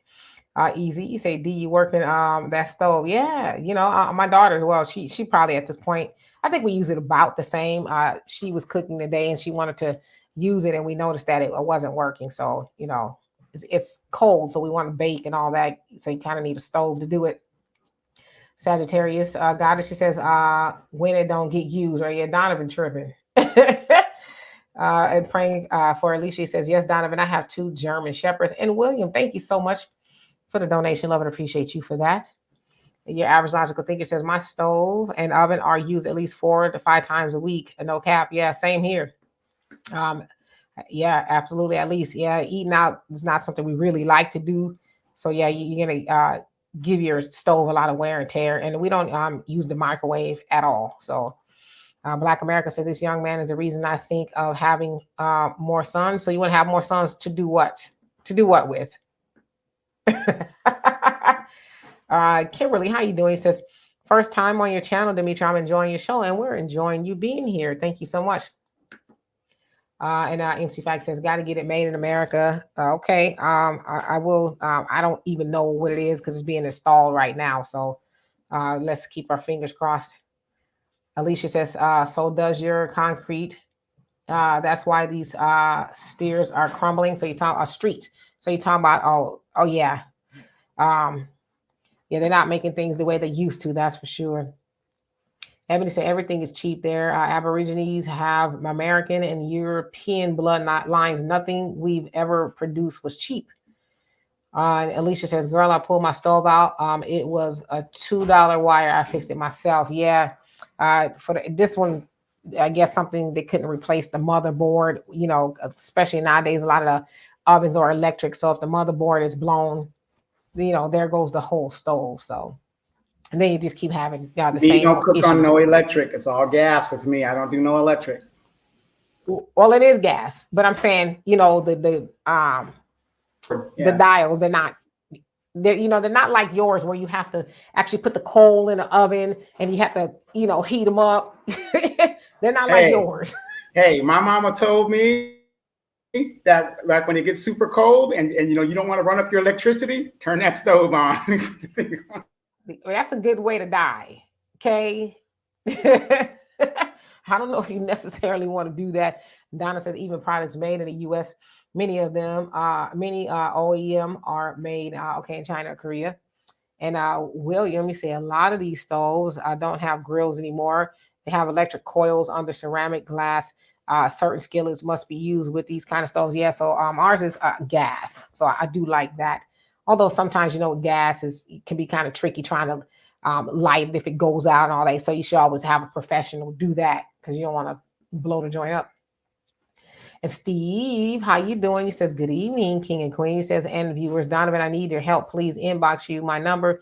Queen, I don't mean to disrespect your life. No disrespect at all. So I'm imagining Donovan will see that. MC Fact says, well, there are certain things you don't want, certain things use. Oh yeah, underwear is one of those things you don't want used. Ebony says, Donald needs to deal with extremists.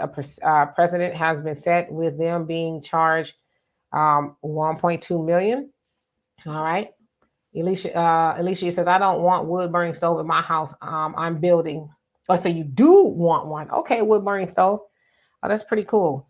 I don't know if I'd have the patience for that because I'm, usually on the go. I ain't in the kitchen that long unless it's a special holiday or, I'm cooking for something or whatever. I don't want to have to, put the wood up in there. Okay, so let's see here. Your average logical thinker says, I love the look of glass stove, but they scare me.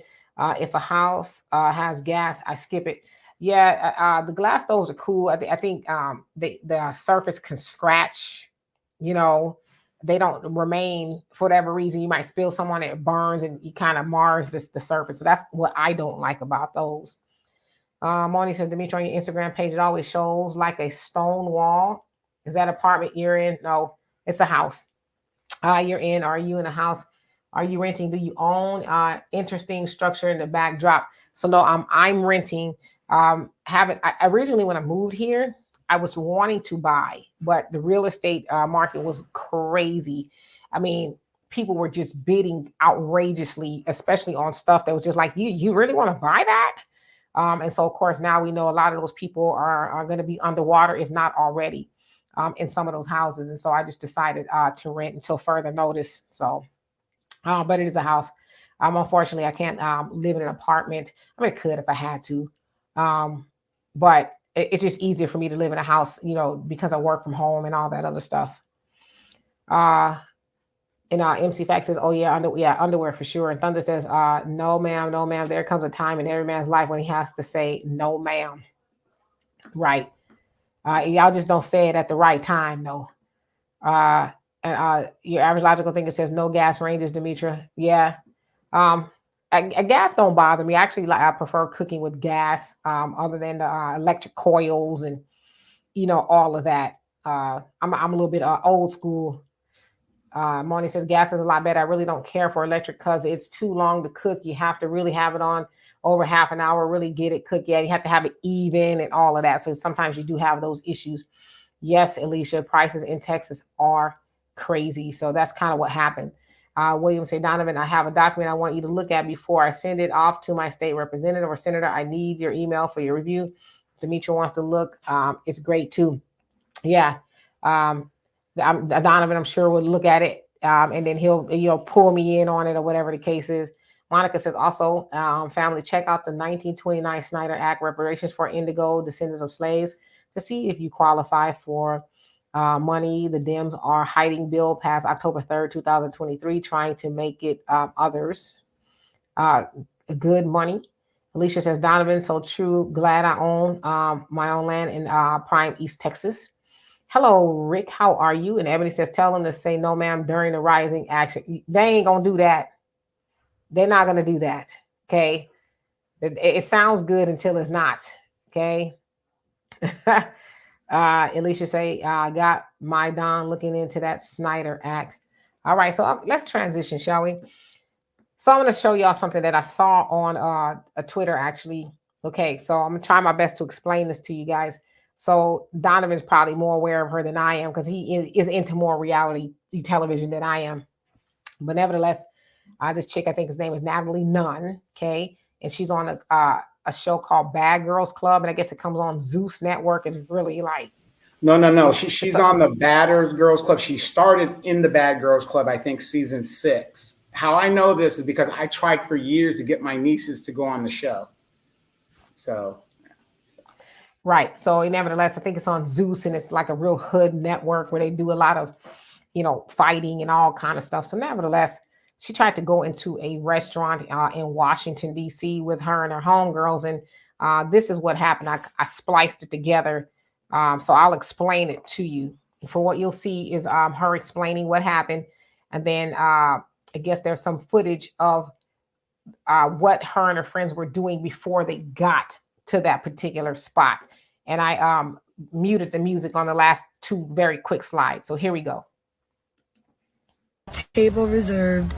And when I walked up, they said, anyone that's affiliated with the Zeus Network, we don't care. We don't like what you guys represent. We don't like your TV shows.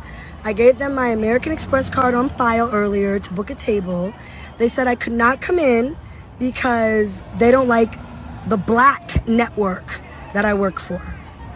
Who is the owner? Because he's not black, I promise.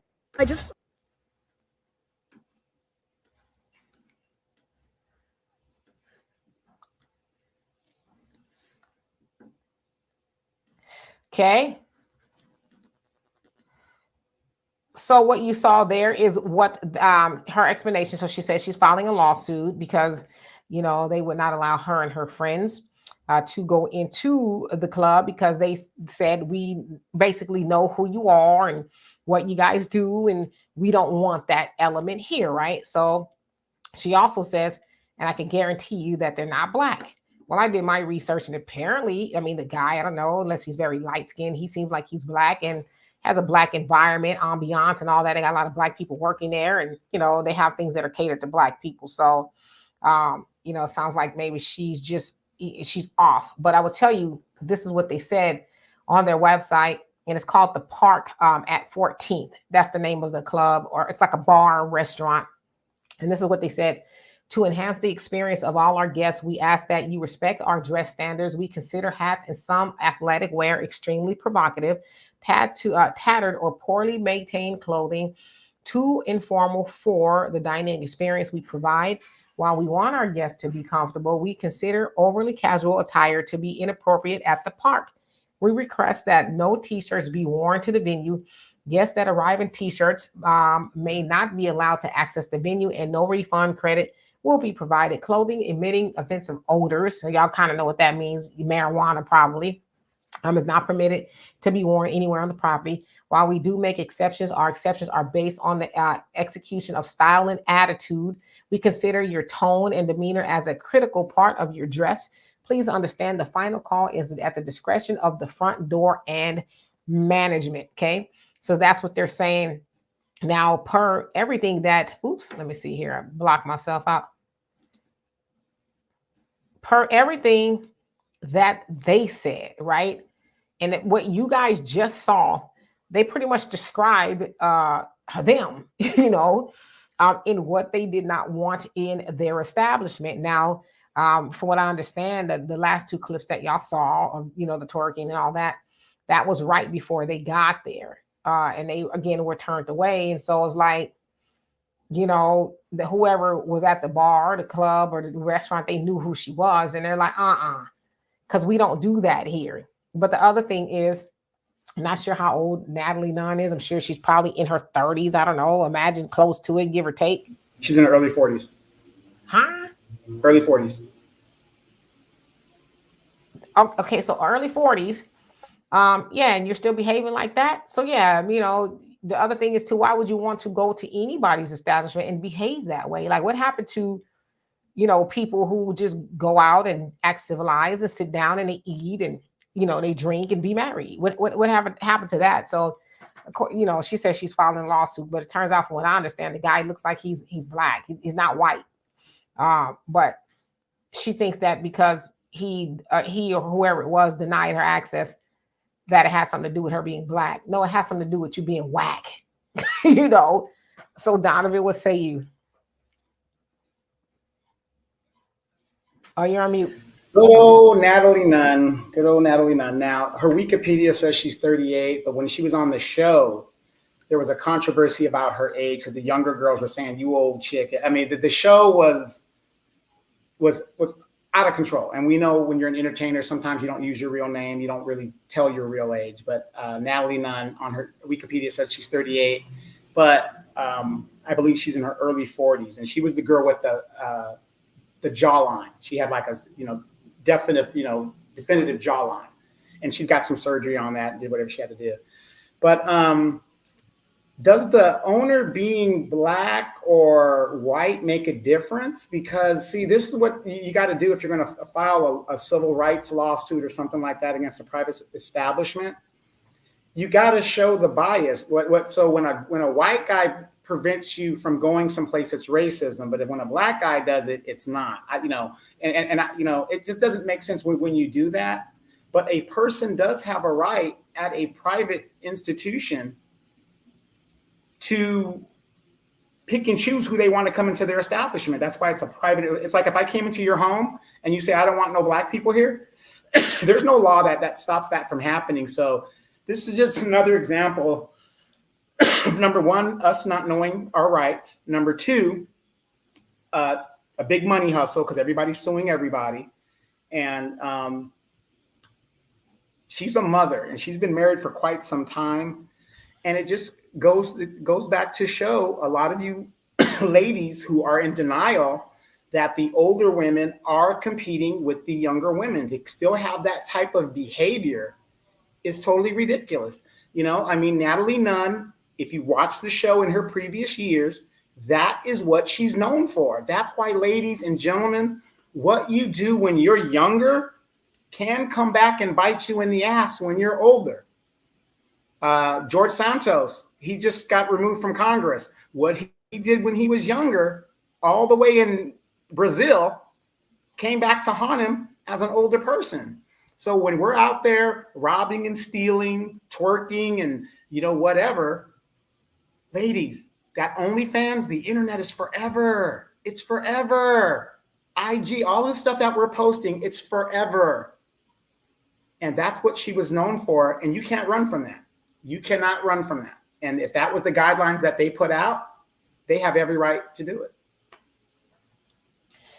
Yeah. I personally, I mean, I didn't think it was, you know, it had anything to do with what she is. And from what my daughter was telling me, for a while, she wasn't even claiming that she was Black. She was saying she was mixed or something.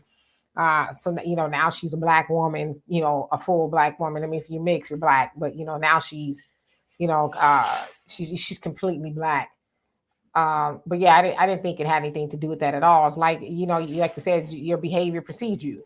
And if you are on the internet and television, you know, doing things that are like that, then yeah, I wouldn't want you coming to my establishment either, because for one, all it's going to take is for you to get a couple of drinks, and then you're going to get to acting a fool, you know, and somebody put the receipts up, if you will, of them earlier that night carrying on in that way. So I don't know. I never understood the culture of, you know, it's one thing if you're at the club or something and they do that kind of stuff there, but if you're at a restaurant or bar or establishment, it's like, where do you think that that behavior is befitting to do that? You know, so I'm not mad at them for not wanting to, you know, and she says, well, you know, I booked the table with my American Express. And it's like, but there's some establishments, it's like, your money is not good here. Your money, your kind, it's not welcome here. We don't want it, you know, so money does not make you a better person. It doesn't make you more palatable,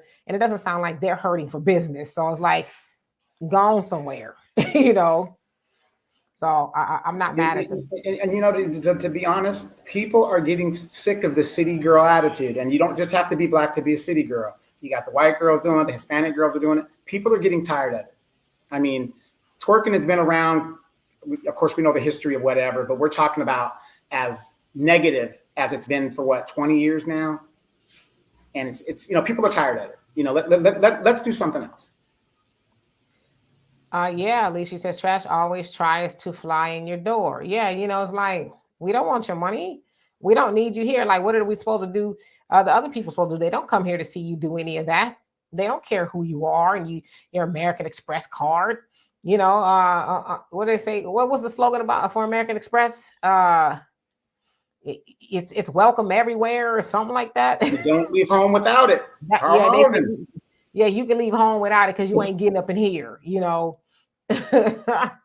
Yeah, and Ebony said, if that's our competition, we're fine. Yeah, I mean, yeah, there's some women that are competing with the younger women, but why would you want to compete with them doing that kind of stuff? You know, I'm from the school, and I'm sure a lot of you ladies are on here are from the school where the younger women wanted to be like you, the older women. You know, when I was younger, you saw some really classy, nice ladies. You wanted to be like them, you know.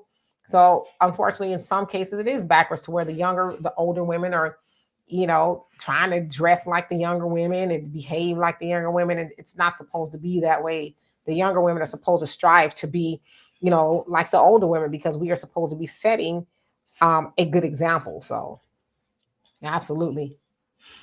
Let's see here. Monica, you say if they're going to make that type of behavior public, they conduct themselves like that. I agree with the owners for not letting them in. They're a risk to do that in their establishment. Yeah, because then they'll go viral and have to explain to their clientele as to why they're letting that in there. And it's just, you know, they don't like, especially if you have set a certain ambiance and, you know, a way of life for your establishment. You don't want any riffraff, and that's what they are. Let's keep it a buck. You don't want riffraff coming in there and changing it up and, you know, giving you your business a black eye. You have to do a lot of PR and all that to explain when you're a door person. Like they said, they have the discretion to say, no, thank you, ma'am. No, thank you. Have a lot of you guys ever been in a casino and they have the high roller room? How many of you guys were able to access that room? So is that racism because they won't let you in the room? No, you got to have a certain threshold to meet it. And unfortunately, we ain't those people. So. Yeah, I mean, and as said on their website, these are the requirements for you to come in, you know. But again, I say too, you know, we are in a point of society where people go to upscale restaurants wearing sweats and all that. But back in the day, they wouldn't even let you in there. You know, no jacket, no service, right? Well, remember back in the day before your airline came into existence, when you had to go flying in the 70s, you had to dress up. You couldn't come in there with some sleeper attire and a bonnet on and all that other stuff. You know, but now look at Spirit Airlines. You go in there, man, you know, I hate to talk about your airline, D, but I'm just saying, you know, that's an experience in itself. Okay. You get what you pay for. I've seen some bonnets on waiting in line at the other airlines as well. I have seen it. So, you know, yeah, but I don't know. I just think I'm glad that they did it to send a message to them. We don't want, you know, your kind here. You know, you go We somewhere don't want else. the advertisement for our show or for our establishment, whatever. And we're not going to let you, you know, use us on a show. And then, you know, our monetary value declines while you get the shock ratings. Yeah, so Ebony said, what do you guys think about Lenny's statement and the way he went about it? So you're talking about Lenny Kravitz. I love Lenny Kravitz.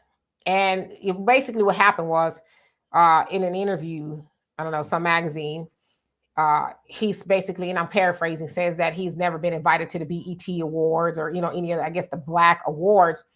For whatever reason, maybe they don't see his music as Black. And then some people ran off the rails, as they usually do, saying basically that he's, I don't know, saying that he doesn't have, he's not making Black music or he's not seen as Black. And so he made a statement. It was basically like, knock it off. I did not say that at all. He says, I know who I am. And anybody knows Lenny Kravitz, he had a very Black mother, Roxy Roker. You know, yeah, he has a white daddy or whatever the case is. But like I said, hold on a second. Oh, I'm slow.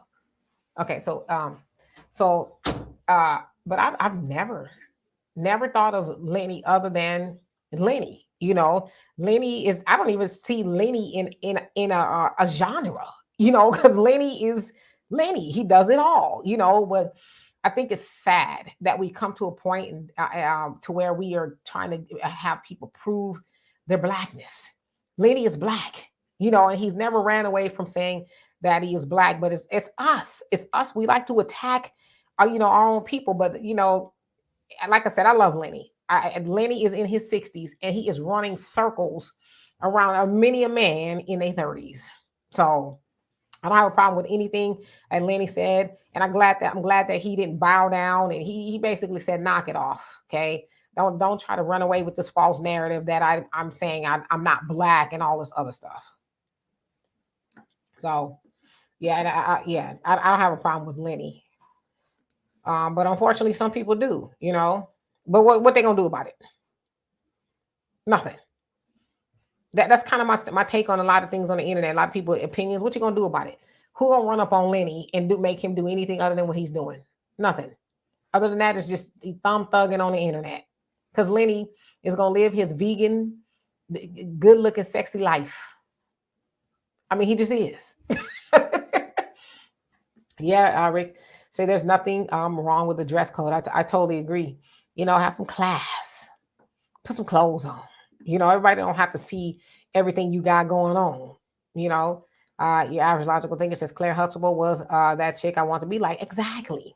When you saw women like her as a younger woman, you like, I want to be like her. You didn't want to be, you know, like the local thought or whatever. But nowadays, yeah, not, you know, I don't know if any women personally want to be like Sexy Red. I'm sure there's some people who do. I just don't know any of them. But yeah, the older, classy woman was the role model. So we need to get back to that. Ebony says Isabel Wilkerson is a woman I respect. Look her up. Okay. Name sounds familiar. Black America, you say you must have not been outside in a long time. Me, you know, I go outside, I see it all, you know, but again, I don't keep company with I'll tell y'all a story. Yesterday, I was at Walmart, and I keep saying I ain't gonna go back there. I was at Walmart, and matter of fact, when my daughter and I was walking out, we saw a smash and grab. We saw these kids run out with, you know, some cookies. They bolted out the door, you know. And then as we were leaving, we saw a woman and her, I guess her man, walk in the store, and she pretty much had on she's a big girl too, like some underwear. Walking into Walmart, and I'm like, see, if I was the people greeter, I'd be like, no, ma'am, No, ma'am. This is a family friendly environment, and you may not and will not walk around here like that. Now, if you want to go home, because I'm sure you probably don't live too far, put some clothes on, then you can come in here. But until then, no, ma'am. See, that'd have been me. I probably lost my job, but I'd have told her that, you know. Alicia, you say, okay, I love my look and my age, like fine wine, baby. These women trying to be young miss something at the time of life. Too late, girl, too late. Yeah, I mean, especially like I always tell, I joke with my daughter and a lot of younger women. I say I wouldn't do my 20s and 30s and barely my 40s over again for nobody. In the 50s is where it's at because you really don't care. You know what I mean? So absolutely. And also, you at least you say you were in the high roller room. He says my dad was always in the high roller room. Yep, no shoes, no shirt, no service. Nowadays, people just go in any kind of place. You know, like I said, what happened to the times when you dress up? You know, your man dressed up, he put on a tie and a jacket, and something nice, and you put on something nice, and y'all walked in there looking like a little bit of something. But nowadays, it's where you want to eat. I want to go to Ruth Chris, and y'all put on your Gucci slides and your sweatpants. I wouldn't let you in there if that was my establishment. Well, and we're talking about eating establishment now. Let's just talk about the whole game. These girls aren't dressing at all. Bissonette, Figueroa. I mean, you go out there, these girls almost have no clothes on, and they're giving the game a black eye. I mean, this is where we're at, where women are literally, and men are literally walking around butt naked. I mean, I'm sitting here in the DR and I'm complaining on Cala de Vicente Street with some of the stuff that I'm seeing. I mean, I am appalled. But what can I do? I'm a foreigner in another country. Yeah, Alicia says, I love Lenny music, but he does not play to a black audience.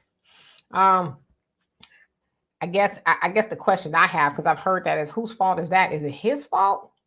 Or is it our fault for not broadening our horizons musically? Because I listen to pretty much everything, so whose fault is that? And if you were to technically think about it, this is how silly the argument is.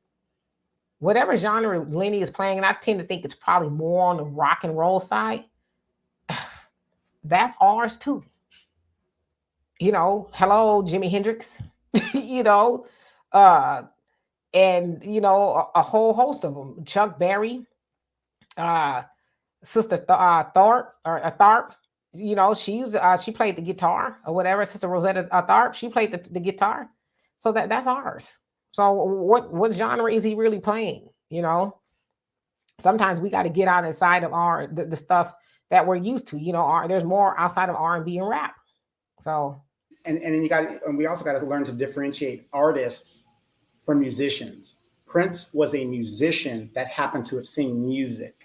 Lenny Kravitz, to me, is more of a musician than he is a singer. Michael Jackson is a singer more than he is a musician and a performer. So, there's different kind of ways you kind of have to look at it, because like I said, if you've ever been to a Prince concert, he can play, how many instruments? I think all. Yeah, pretty much all of them. Right. Yeah. So, and he writes and does all that good stuff. So we have to look at it like that. So when Lenny Kravitz came on the scene as a guitarist, he's going to play, guitarist artistic music, which is really anything, so. Another thing too is, I tend to see Lenny as both. He's a singer and a musician, because he too can play it all. But I think the other side people are forgetting is Lenny is half white. You know what I mean? So is he supposed to negate his other side of who he is? And you say his team say, they're all white and rarely are they invested or culturally astute. I mean, how do we know that? Where is the gauge for that? You know what I mean? Is it some people are saying, like, where is the actual thermometer to say, okay, they're on this side of being culturally astute and is not more. I don't know how do we gauge that? Yeah, Thunder says, what I love about Lenny music, that's crazy. Next thing you know, they'll be saying Little Richard, Chuck Berry, Jimi Hendrix is not black. That's what I'm saying. I mean, what Lenny is doing is black music. So it's like, don't get mad because you don't, not y'all, but I'm saying in general, don't embrace rock and roll, or you're kind of boxed into one type of music. I've been listening to Lenny for a long time. So basically, if they are boxed into a certain genre, you mean to tell me Typhoid Red and Cardi B and Nicki Minaj and all this bullshit stuff is considered black music? I don't think that's black music. Right. Hey, Jamie, how you doing? Long time no see. You say, hey, y'all, Lenny is right. I think fools feel he isn't making music degrading our people. A lot of our people feel you're whitewashed. Yeah, I can't think of too much music that is degrading, now off the top of my head at all, that Lenny makes. So I don't know. It's like Lenny has been doing this for a long time. Why are we dragging him into the nonsense? Even he has the right to say what he wants to say. And if he has not been invited to BET or any of the other Black awards, why are we mad? Because he's telling the truth. Like I guess what he's saying is, for whatever reason, they don't see me as Black music, but they invite your Sexy Reds and all those people. And come on, Lenny has more talent in his pinky than all of them put together. So, Alicia, you say, really, Black America, anywhere we go, we see the darn bonnets. Oh, in Black America, yeah. I saw a bunch of them in Walmart yesterday. Rick, thank you so much for the donation. Love it. Appreciate you for that. It is our pleasure. Yeah, we got to continue to do that. We're going to get more into that as, the new year comes along, because the Democrats and their lapdogs per se, they're working overtime to keep people on the plantation, and we got to work just as hard. So thank you. Ebony says, when the executives and Black managers of Sexy Red and Sukiana are held to task, I will take the concern seriously. That concern seriously. Yeah, absolutely. And yeah, you say Mama wouldn't wear her rollers outside. And if you did see women back then wearing them outside, because you got to take into account too, it was rare. But when you roller set your hair, it doesn't curl right away. It has to set overnight, right? So maybe they rolled it up and they had to run to the store, but they usually have like a scarf or something. Scarf, exactly. Yeah. And Thunder says, if a woman has all that exposed, I am wrong for getting an eyeful. No, I mean, but just, be respectful. You don't look, you ain't dead, right? So... your average logical thinker, you say, Donovan, you sound so devastated by the view. What view is this? And OG says Bissonnet. Yeah, the view on Pedro Calasente here in the DR. I'm just appalled. I can't go get a beer without, seeing ass everywhere. BBLs. The horror. Yes. OG says Bissonnet calm down a little bit. Yeah, I heard it moved around the corner. Thunder says you can really tell the difference between a regular woman and a prostitute just by looking at the clothes. Can you really? Because there's a lot of them up in the church. Okay. There's a lot of them on the motherboard who they dress the part, but you don't know what Sister so-and-so doing after she leave the church house. How many of you guys saw I guess it's an Instagram post and a bunch of posts about those teachers that maybe had BBLs and they're like, they're in school and they're teachers, but their clothes is really tight and kind of revealing of their shapes and stuff. That's the kind of stuff we're talking about. I'm not saying that they weren't appropriately dressed, but you're a teacher. Why do you have to wear tight clothes? I mean, you know what I mean? It's like there's a time and a place for stuff like that. Yeah, and Steve, you say we kick Lenny to the side, but praise KC and Sunshine Band. I'm not trying to be rude. No, you're absolutely right. And my thing is, though, again, see, that's why I said I couldn't be famous, because I wouldn't be famous long. I'd be like, and what y'all gonna do about it? Run it up on Lenny on Twitter. What y'all gonna do about it? Y'all want to press Lenny? Lenny don't look like he gives no damns about what people say about him at all. I think that's kind of why he stays so young looking, One who cares. How you doing? Hope you're having a great evening. Ebony says, I don't forget his daughter is old mocking Black people. But that ain't him. She was mocking Black people. What does that got to do with him in the statement that he made? That's his right to say that, he was not invited to those awards for whatever reason. But unfortunately, sometimes we have an issue with commingling issues. She said something that was disparaging about Black people. What does that got to do with her daddy and making that statement? Like I said, I don't have a problem with Lenny. Lenny is one of the most loving, peaceful people. I mean, he really is just, about peace. He just is. I've never ever, and when I heard that, I was like, nah, they messing with Lenny? Gosh, we must be going to hell. I don't know. Because Lenny is just so unproblematic. I don't get it. Alicia, you say, I love a lot of various forms of art. I was brought up very diverse in art. Never thought about color in in art so much. Yeah, but nowadays that's where we are. They are at one point in time. You was afraid to say you like a certain band. For some, oh, you like them. Oh, they just take that. It's like, my favorite band is Jamiroquai. They have Black members, and their lead singer is white. JK, he's one of the to me, the greatest to ever do it. I've seen them 3 times, and they're a UK band. And every time they come over here, I'll see them. I flew to San Francisco to go see them. But they make great music, and they pay homage, and they say, we've gotten our style from Stevie, Michael, Earth, Wind and Fire, the brand new heavies, all of that, right? And Jamiroquai, they're sought after and mimicked the stuff as well. So, but I like Steely Dan. They're a white band. I've seen them, and they're one of my favorite bands. So I'm like you. I don't really get off into what they not Black. Demetra, in your opinion, what is to you, the best funk band you've ever heard? Funk band. Ooh. I mean, what can you do? We can't, and also, George Clinton. I mean, we cannot. Yeah, of course. We can't. We got to give it to them. I mean, I know. I'm going to cut you off.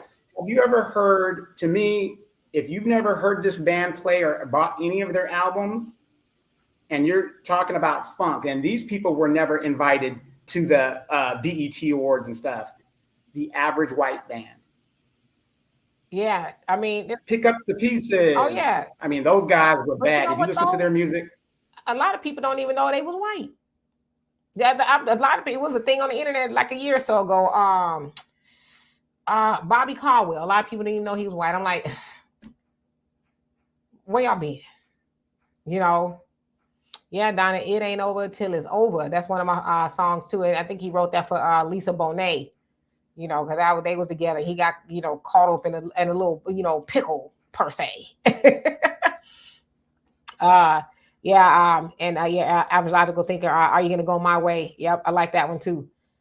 Donovan says Sting of the Police has never won a Grammy, and that is crazy. That is crazy that he has never won a Grammy. And I like the Police as well. But some of the people he wrote for has based on his stuff. Yeah, and Thinking of You, he wrote that for his mother, Lenny Kravitz. He wrote that about his mom when she passed away. So yeah, we ain't tripping about no Lenny. Yeah, Easy Donovan, Crazy Typhoid Red. Black America says it's Black by culture. It's just not good music. Black rap women don't make good music. Well, I beg to differ. Especially if we're talking about MC Lyte, Queen Latifah, and the like. So that's just my opinion. Yes, indeed, Rick. Thank you once again. And Ebony, you say, I think some biracial people have a pompous attitude at times that we owe them our engagement, even when it's half-ass or half-hatred. Yeah, that's true. I guess that's true. But there's some Black people who think that everybody that's not 100% Black, you're only probably 100% Black, more than likely if you're from Africa. I know there's some people already over here, but there's a lot of Black so-called people who think that everybody's got to answer to them in regards to the level of Blackness. Like I said, I'm glad I ain't famous, because I wouldn't be famous long, because I'd be like, first of all, what the hell are you gonna do about it? If I was mixed or whatever, I'm not. But if I was, what you gonna do about it? I don't answer to you. That's exactly what I would say. I don't answer to you. You know what I mean? And I because I know mixed people who say that, people talking about I'm not Black and I'm this, that. And I'm like, why do you answer to those people? Who are they? They don't have the power to do anything to you, but yet you have given them that by thinking you need to answer them. I tell them none of your damn business and keep it pushing. If I was mixed with Miss Piggy and Kermit the Frog, it still ain't your business. That would just be my answer. Let's see here. You also say the American woman had no American women in it. Even Michael Bolton got it right. Okay. Talking about Lenny's song. And that's a remake, if I'm from what I understand as well. So it was not original to that of Lenny Kravitz. Thunder says, question, is it possible that folks nowadays are so used to trash that anything decent clearly can't be black because it's clean and wholesome? That has to stop. What is foul is good, and what is good is shame. Yeah, that's exactly what it is. A lot of us are so boxed in to, the same old. And when it comes to something outside of our norm, unfortunately, we demonize it, and it's kind of crazy, but it's just kind of par for the course, unfortunately. Easy said, Donovan, some of the teachers getting busted for having OnlyFans. Yeah, they ain't paying them enough. They need to pay them some more money. Ebony says, I don't either. I just think his timing is interesting, especially knowing it's no longer in the hands of Black. I'm speaking of him never being invited. So I don't think it was, I don't think he was talking about now. He was talking about never, Y'all got to remember too, when they're interviewed, they're asked questions. They don't come up with these questions on their own. They're asked questions. And so, they answer the questions per what they're asked. Let's see here. Adonis says, Lenny living his best life, living off the land in the Bahamas. You know what I'm saying? Living his best life. This man is in his 60s and he looks damn good. You know what I'm saying? I'm like, he is like really plant-based, and he looks amazing and he looks happy, but Lenny, to me, in his statement, basically whatever he's saying is F off. I said what I said. Okay. Y'all leave me alone. Yes, I've seen those videos. I follow Lenny and him dancing and stuff. It's quite nice to see a brother dancing around. He's happy, that's nice. I love it. You go on his page and you see that I've liked quite a few things on Lenny's page. Wait a minute, but the videos that I've put up with me dancing around here happy and just doing that, you just thumbs down and getting video, cutting it up, re-editing it. Putting tomatoes in the comment section. Steve, you said, look how somebody video recorded Frankie Beverly Knows running. That was so disrespectful. We don't value the real Black artists. I didn't see or hear about that, but, that's why I said, I think, too, when we stop paying attention to the ignorance on the internet, then I think it'll go away, too. But, yeah, why are you messing with Frankie Beverly? Frankie Beverly is one of the greatest to do it. And you got it's a lot of young, disrespectful, people who think that they can, run down the legends or whatever the case is. So it's like, right. But take the samples. Mm-hmm. Yeah. You naming some good bands there. Average White Band. Absolutely. Let's see here. Donna, you say, people didn't realize Bobby Caldwell was white until he died. Yeah. I was like, huh? What? Easy say, question, Don, he made a remake of a song that is the unofficial theme song to a certain group. Do you know which one? So I don't know who he is speaking of.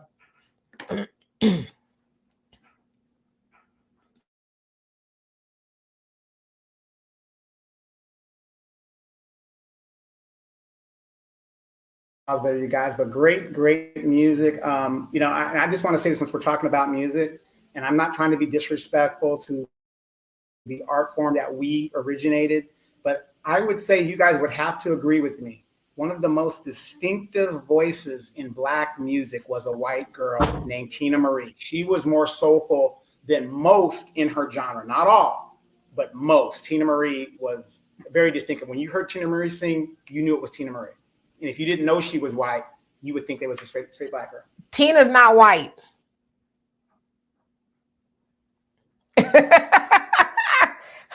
Tina was a sister, okay? And she said her inspiration was that of Smokey Robinson. If you listen to Tina Marie, she sounds like Smokey Robinson. She said that's who she, took inspiration from as far as her vocal abilities as Smokey Robinson. So, And she also, loved the minister as well. So yeah, love me some Tina Marie. Yes, Virtual Insanity. Yeah, that's kind of how everybody got to know them. But they actually have an album before that, Return to the Space Cowboy. So yeah, Jamiroquai is my favorite group of all time. Like I said, I have a whole bunch of them, but Jamiroquai, whenever they come to the States, I don't care where they go, I'm gonna be there, and I'm gonna be in the front row. I just am. So, yeah. You're on mute. I saw Demetria push an old lady at the ticket counter to get her Jamiroquai ticket. No. No, they're just really good. So, yeah.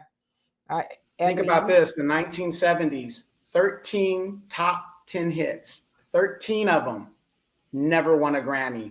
Unsung, the Spinners never won a Grammy, which is crazy, But the other thing too is, like I said, I don't know if y'all saw too, Bad Bunny, Puerto Rican artist. Forbes named him the new king of pop. And of course, a lot of people are getting mad about it. I'm like, why are we mad about that? They don't validate us. They don't validate us at all. Like, why are we taking the opinion? My daughter made a good point. It's probably some nepotism baby somewhere, that's making the list and putting it out there. Like, Bad Bunny is the new king of pop. Most people can name a Bad Bunny song. We know that Michael Jackson will always be the king of pop, the king of every damn thing, just about. So we don't even, like, I don't get mad about that stuff, and we shouldn't, because then that means that we're waiting for them to validate us. And Sagittarius Goddess says, yes, we have some good Black female rappers. Thank you. Yeah, Black America, he be tripping. Let's see here. Yeah, average logical thing. It says, I'm glad my 9-year-old likes all kind of music. I stay playing classical to stimulate his little brain. Yeah, you got to play everything, got to play everything for him so they'll have a well-rounded musical background. It's more to life than Sexy Red, Ebony says, professors with OnlyFans. Yikes. Yeah, they get, y'all know they ain't paying teachers enough money. I'm not saying it's right. But anyway, what was the student's daddy doing up on OnlyFans to even know she was on there? You know what I'm saying? We ever think about that? You Google it and everything comes up that is linked. So why you Googling Miss Johnson's OnlyFans? Because I want to know what college she went to teach my child, and it came up, and I just happened to. Sure. And then you happen to pay the subscription to see exactly what she was up to, huh? Because I want to make sure I get my information right before I go running up to the administration what she's up to in her private time. Yeah, that's really tacky. It's like, why you messing with Frankie Beverly for? He's a singer. Anybody who's a singer, and I have sang a time or two. That sometimes, especially if you're on the stage and you're lead singing, you might have some issues, especially in musicals and operas and stuff. I don't know if you ever seen, sometimes they slobber, like the slobber, the spit just comes out of their mouth because they can't, as they're singing, they can't stop the swallow, like, so they gotta, it just runs. It's gross, but that's kind of sometimes that happens. So if he's singing and his nose is running, maybe he didn't want to stop and, in front of all these people. So it's like, maybe he's thinking too, well, if you're in the stands, you can't see it, but what if for whatever reason, some bozo, highlight, it's just silly at this point, He said, you think Tina was passing? Thunder says, Tina, last night a DJ saved my life. And Sagittarius says, yes, she got some good songs. Yeah, Tina Marie, she got a lot of good songs. One of my favorite songs. What's your favorite song by Tina Marie, Donovan? Portuguese Love. Sorry. That's one of mine, but Casanova Brown. That's my jam right there. And in that song, I swear she holds a note for close to 30 seconds. She holds this note. That she doesn't cut in for a breath. It's just a long, continuous note. But yeah, that's one of my favorite songs by her. It probably my favorite song, Casanova Brown. You know, and I'll give this to Tina too. A lot of people don't know this. She initially came when she first got her record deal. Rick James produced her, as everybody knows. But after that, she wrote her own music. Angela Winbush is one that can do it. There are a lot of women in the industry that are just so talented. So, absolutely. So Ebony, you're saying there's 100 Tinas in the church.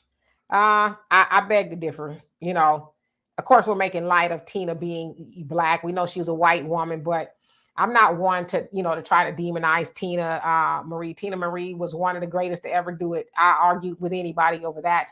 White, green, black, whatever.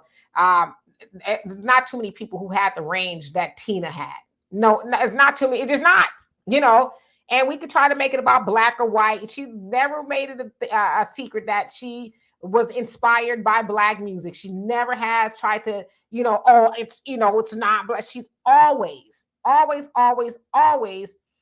paid homage to black artists. And so, I would never take anything away from Tina Marie. She was, a damn good singer. Matter of fact, when I was in Los Angeles, the last time, me and my father, we listened, YouTubed a bunch of Tina Marie's music, so, my daddy is very Muslim, FOI, since he's 19 and he's almost 80. So if he can listen to Tina Marie, I can too.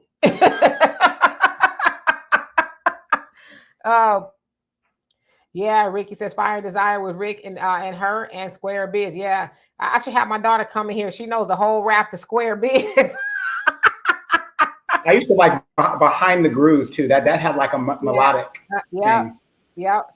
Oh yeah, that's 80s right there. Absolutely. Yeah, that bass right there, man. You got me thinking. I'm gonna play some Tina when I get off here. Behind the Groove. Yeah. Y'all gonna get me playing Tina. Black America. Ebony says from the gut, throat, and soul. And Black America says she was fine and only messed with the brothers. Yeah, and believe it or not, she wasn't with she was only with Rick James for a hot second. She said, nah, he liked to play around too much. And she said, I was not gonna be one of many. He liked the ladies and I just wasn't going to do it. She said, yeah, he wanted to be back with me, but I was good. Mikey say 100. And average logical thinker says, if I were a bell, y'all going to have me playing Tina Marie when I get up off of here. And of course, come on now, Dear Lover. She had one song when she was on Cash Money, I'm Still in Love. That was a pretty good song. Yeah. It was what's the name of the album? Rose something. Belladonna. I think it was like something like that. Something like that. Yeah, she had a couple of songs on there. Yep. Mm-hmm. Let's see, and I think that was one of her last albums that she did. Yeah, that album was actually really good because she hadn't recorded in a long time, and she came back with her fedora on, and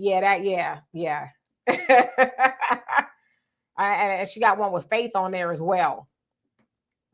Let's see here. Yeah, Coco Jones is cool. I'm trying to get into Coco Jones. I'm not wowed by her, but she does. She's beautiful. She has a good voice. But I'm trying to get into Coco Jones. Ari Lennox. Yeah, I love some Ari Lennox. Let's see here. Normani. I don't know a lot about her. Justine Skye. I've heard of them. I know Normani was in a group or something like that. And Easy say just like Taylor, no talent. Swift.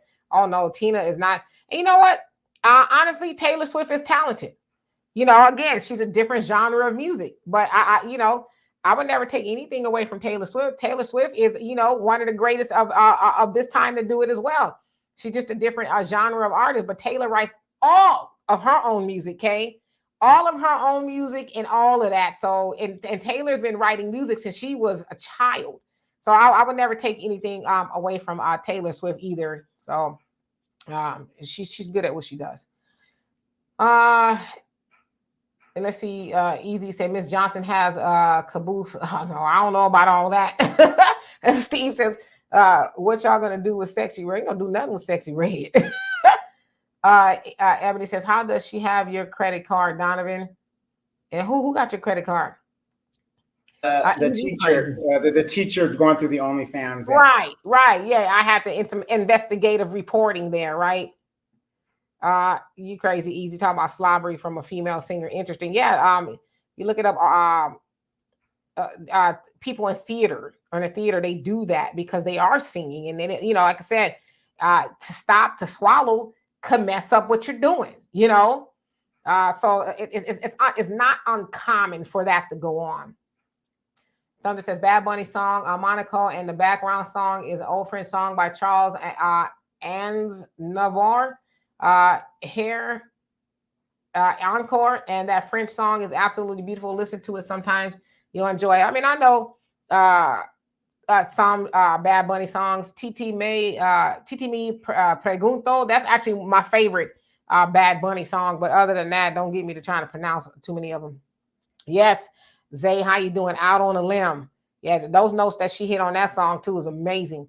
Black America says, name a good female rapper that's doing it today. You have Rhapsody.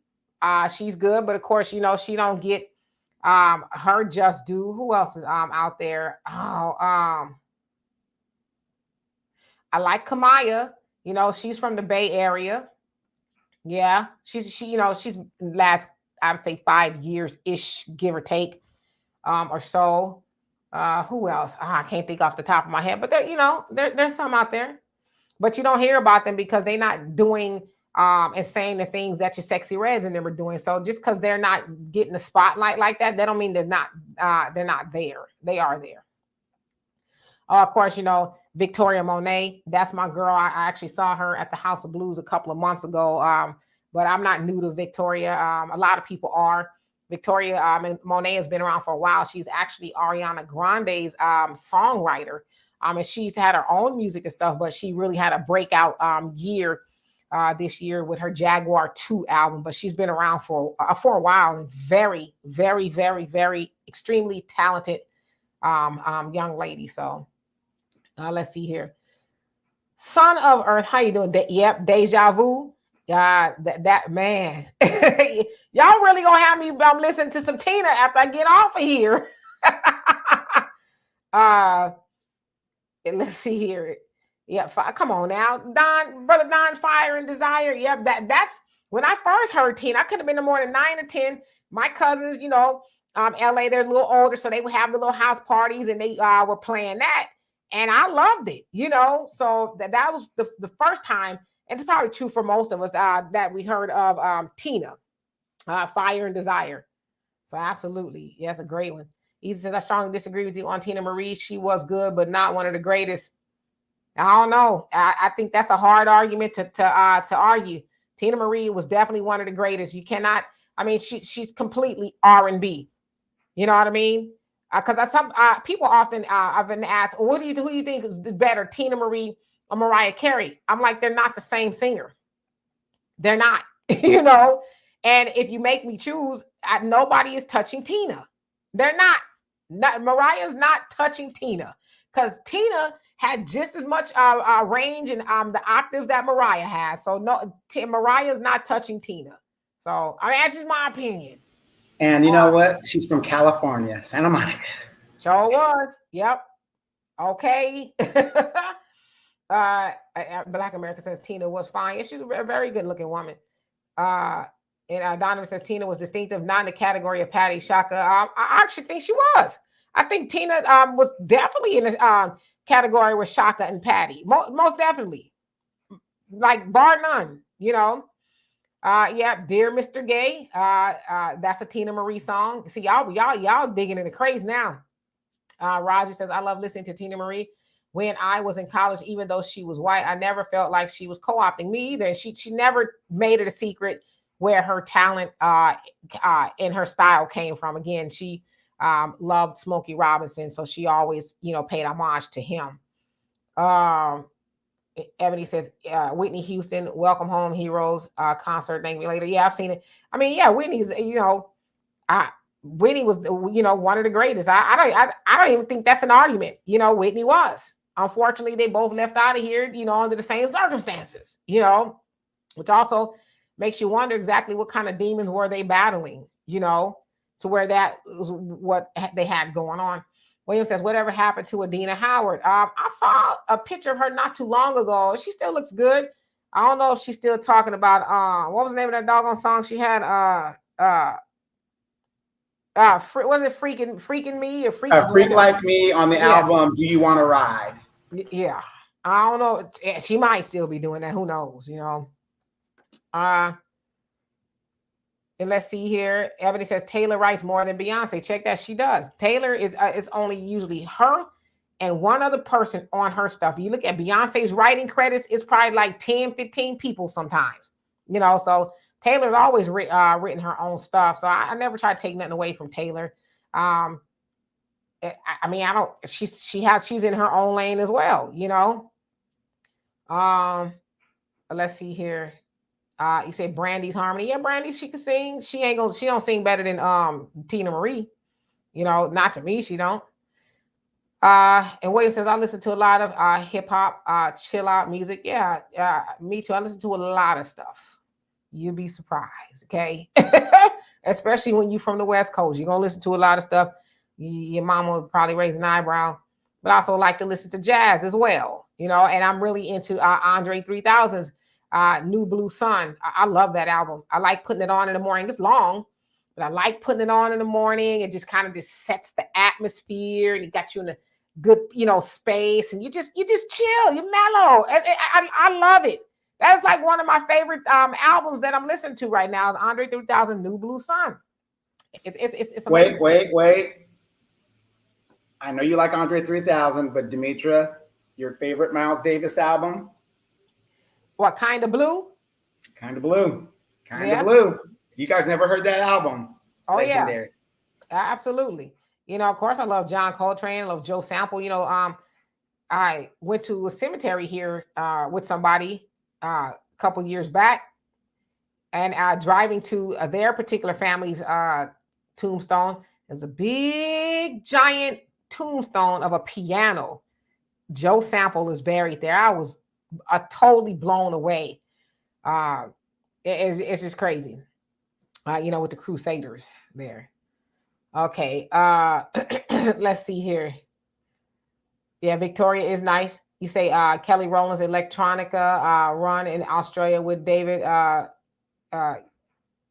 can't. You get I know he was on American Idol. I never knew they did that. Fishing with Ricky says Erykah Badu, Jill Scott, Alicia Keys, super fine, classy, and talented with all their clothes on. Well, I don't know if you saw Erykah lately walking around with all her behind out. She took her Sickums. You see why them dudes going crazy, huh? Why they lost all their mind. Say, let's talk about O'Brien Stillwater. O'Brien Stillwater. Remember that song, Love Light? Baby, turn on your love light. O'Brien. O'Brien. Okay, I'm tripping because I'm thinking that's one group. That's why. Okay, got you. He said, and the one who cares says Tina Marie could truly sing. Yeah, she wasn't no fly by night. Tina Marie, she did that. That she did. Black Americans have never heard of those two ladies, but if they are not getting spins on radio play, they're not in. Come on, man, stop it. You've been around long enough because you old as me to know that's not how that works. Because they're not getting any airplay, that don't mean they're not any good. Knock it off. Because we hear a lot of garbage on the radio that's not good, and you know what that's about. And Ebony said nobody is touching Mahalia. Got it. Oh yeah, I mean Mahalia is a different genre. You know, she's a gospel singer. You know, back then anyway. Yeah, Mahalia was one of the greatest to ever do it. So, but that Tina Marie and Mahalia, they're not even in the same class per se or genre, if you will. But if you talk about vocally, but Tina Marie, I think she could hold her own along with Mahalia Jackson as well. But Tina Marie wasn't, you know, just some, you know, fly by night type of person that just had a one hit wonder. Now Tina Marie can run circles around a lot of people. I'm not saying she can do that with Mahalia, but definitely she could hold her own with Mahalia. Yeah, to me, Tina Marie wasn't like a Lisa Stansfield and all these like white female one hit wonder. Oh yeah. Yeah. Oh yeah. George Benson, Ray Parker Jr. Yeah, Ray Parker Jr. actually did a lot of writing. Of course, you know, George Benson. I mean, George Benson has been on, you know, of course, his own stuff. But a lot of other people's, like if you hear George Benson, you hear, you know, the it's like, oh, that's George Benson, you know, and then the, you know, the guitar and all that. Like his sound is, you just cannot mistake him on anything. So yeah, absolutely. Precious, how you doing? It says, okay, let's not give away all the praise to the bunnies. We're not giving all the praise away. I mean, there's enough praise to go around to give Tina Marie her dues without robbing. See, that's the thing too. I think, unfortunately, in our community, we think that if we praise somebody who's not white, we're robbing a black person. I don't even know where the argument is about Tina Marie. Tina Marie is to me, one of the greatest singers in our time. I mean, she just is, you know, and to say that she's not, I mean, I don't know, it's your opinion, but maybe your ear is broken or you really just have not heard, you know. I listen to Tina. So I think that I have a pretty good ear. Plus I also, you know, I sing myself. I don't do it as much anymore, but you know, I'm a trained singer as well. I know good singers. And like I said, y'all listen to Casanova Brown and she hit that note for that long, y'all gonna change your mind. So yeah. And Thunder says, question, when it comes to high notes, who wins, Whitney Houston, Minnie Riperton, or Mariah Carey? Who wins in your opinion? Comment section, chime in. Okay, if it's between those, it's definitely going to be Minnie Riperton. But have y'all heard Shantae Moore? Yes, I saw her in a clip on YouTube, and she hit that, what it was, a 5 range? Man, and she did it consecutive. And got higher, higher, and higher. It's just, or, you know, Miss Farrell. Have y'all heard her? You know, Rachel Farrell. Yeah, her high notes. So, yeah, I think it would be definitely Minnie if we had. And Mariah, she can't hit them notes like she used to, you know. And I don't know if Whitney had as high note as Mariah. You know, obviously, Whitney had more depth and breadth, you know, the notes that she could hit. And I mean, all that, you know, but I'd have to give it to Minnie. Yeah, A Freak in the Morning. Yeah, easy. That's the name of the damn song. Adina Howard. And Steve say, people can say what they want. Tina always kept it real with Black Music Code. Yeah, that's why I'm like, we're not going to discredit Tina. You know, I don't know. Ebony says, I agree. We cannot complain about the white artists that are mediocre and then mock when they play instruments or right. Yeah, I mean, like I said, Taylor Swift, I don't know, maybe she's annoying to some people, but she's good at what she does. You know, she's Beyonce was the highest grossing concert last year, and Taylor was right behind her, like Taylor sells out too. You know, and I happen to know my 2 nieces, they had an opportunity to go see Taylor Swift, and those tickets were not cheap. They were not cheap. So Taylor getting her money. And William said, anybody remember, it's 2, okay. Anybody remember Prince Philip Mitchell star in the Ghetto? He was quite the crooner. Whole album is good. Yeah, definitely I remember the record. Ebony says, Brandy's harmony is above Tina for me. It's a generational thing as well. I don't really resonate. Got you. Okay, so yeah, I'm trying to think. See, I know Brandy's music, but I don't know it like Tina. I'm just gonna keep it real with you. You know, when I think of Brandy, sitting up in my room. Oh, come on, we're not comparing that to Tina. Or what else you got? I wanna be down. Come on. We're not comparing that. I want to be down. Maybe The Boy Is Mine with Monica, but even that's suspect. The Boy Is Mine. We're not comparing that to Tina. We're not. I'm just saying I have a really good ear, and I can hear both, and we're not comparing that to Tina. No shade to Brandy. I like Brandy. She just ain't Tina. Not a whole lot of people aren't Tina, and they never will be. It's just a fact. And y'all want to. This is where I'm treading the dangerous grounds. Beyonce ain't Tina. Watch out, Beehive. I ain't scared of y'all.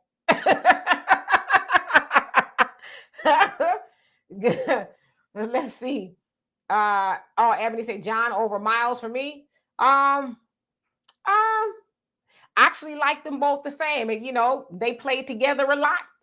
John was on Kind of Blue. Was it Blue and Green? I think was the name of the record. I could be wrong. Correct me if I am. But yeah, John Coltrane and Miles Davis, they played together often. So they're not, but when I hear one, I hear the other. Sonny Rollins, yes, Thelonious Monk, yep. Let's see here. Ebony said Mary Lou Williams over Alice Coltrane for me. All talented, but there are resonant is different. Yeah, obviously Alice Coltrane, to me is one of the greatest to ever do it. We don't talk about our women jazz artists as much. Yes, Charles Mingus, absolutely thunder. Come on, Anita Baker. When Anita Baker, when she first got into the music industry, who did she sing with? Who was the first? Anybody know the first group that Anita sang with? Chapter 8. I just wanna be. Yep, Chapter 8. Yep. Chapter 8. But before she got into the industry, a lot of record companies told her, no, you can't sing. We don't think you could sing. And she kept going, and rest is history. We know Anita to be one of the. I don't know if people would consider Anita to be one of the greatest singers, but she definitely has one of the greatest presentations. She brought class back. I won't say she brought it back, but she was like, the newer class of class, if you will. Al, how you doing? He says, I have an older cousin who went to a Tina Marie concert at the Omni in Atlanta back in 1987. And I remember her saying that everyone was on their feet through her entire set. Yeah, how could you not? Tina Marie, I don't know. I can have a discussion about her all the time. Howlin' Wolf and Sarah Vaughan, absolutely. Obviously, some of the pioneers, of jazz, and Howlin' Wolf was more like blues, if you will. But yeah, Sarah Vaughan, absolutely. When she sang, she was Dinah Washington as well. Yes, Rick, go look that up about Erica. She got her yams all over the internet. Yes, Ebony Screaming Jay, absolutely. Let's see here. Easy says, how can y'all forget Vanilla Ice? He was the greatest rapper. You better stop it. Yeah, Gladys Knight is actually one of my mom's favorite singers. Midnight Train to Georgia is her favorite song. So yeah, it kind of tugs on my heart. Your mama did like Love Overboard? Love Overboard. Well, you got to remember, my mama was there when Gladys hit, when they was, first on the scene. So Love Overboard didn't come out to the 80s, It say Gladys.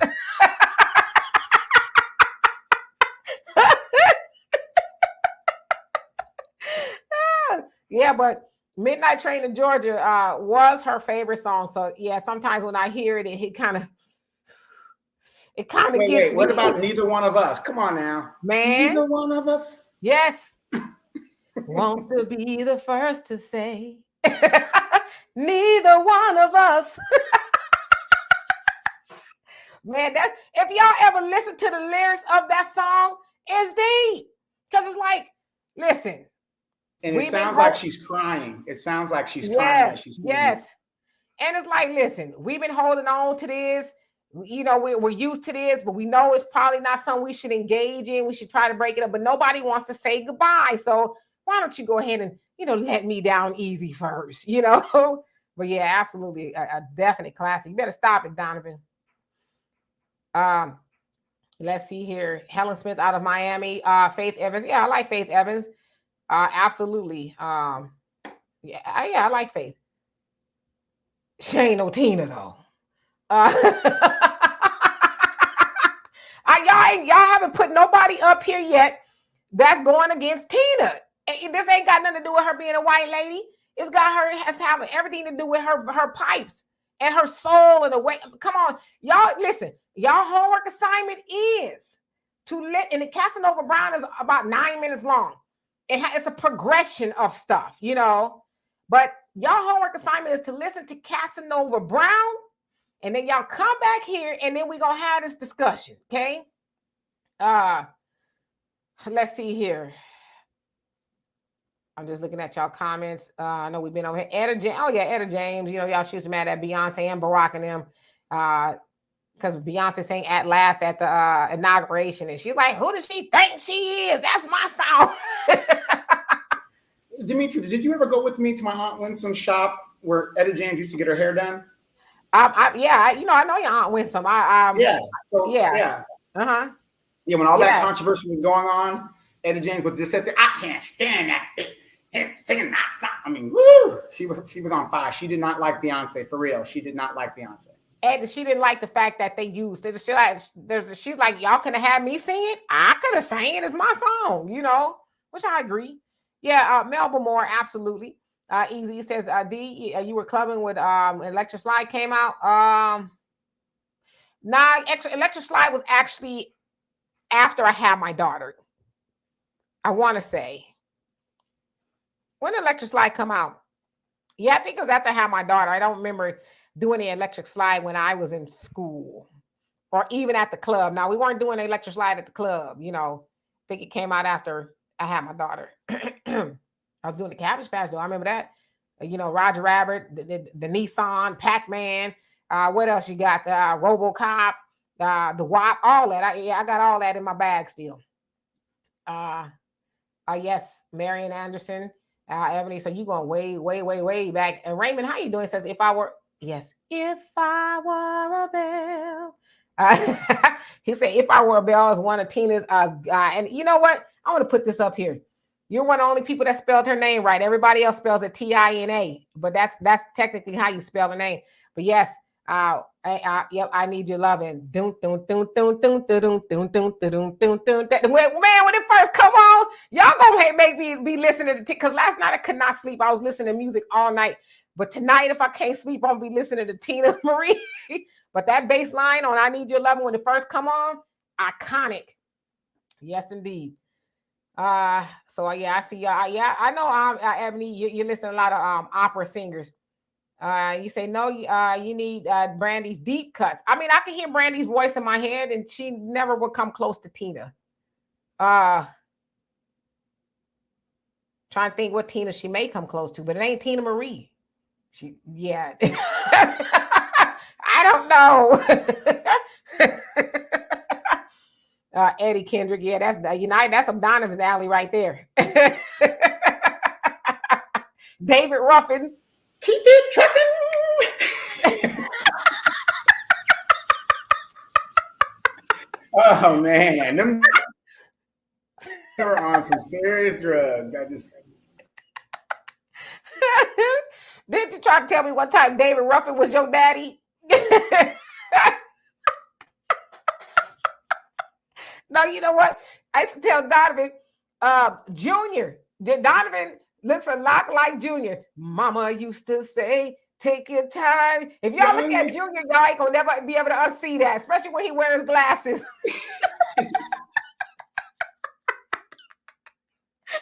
But that was a good video in the 80s. That was a good video.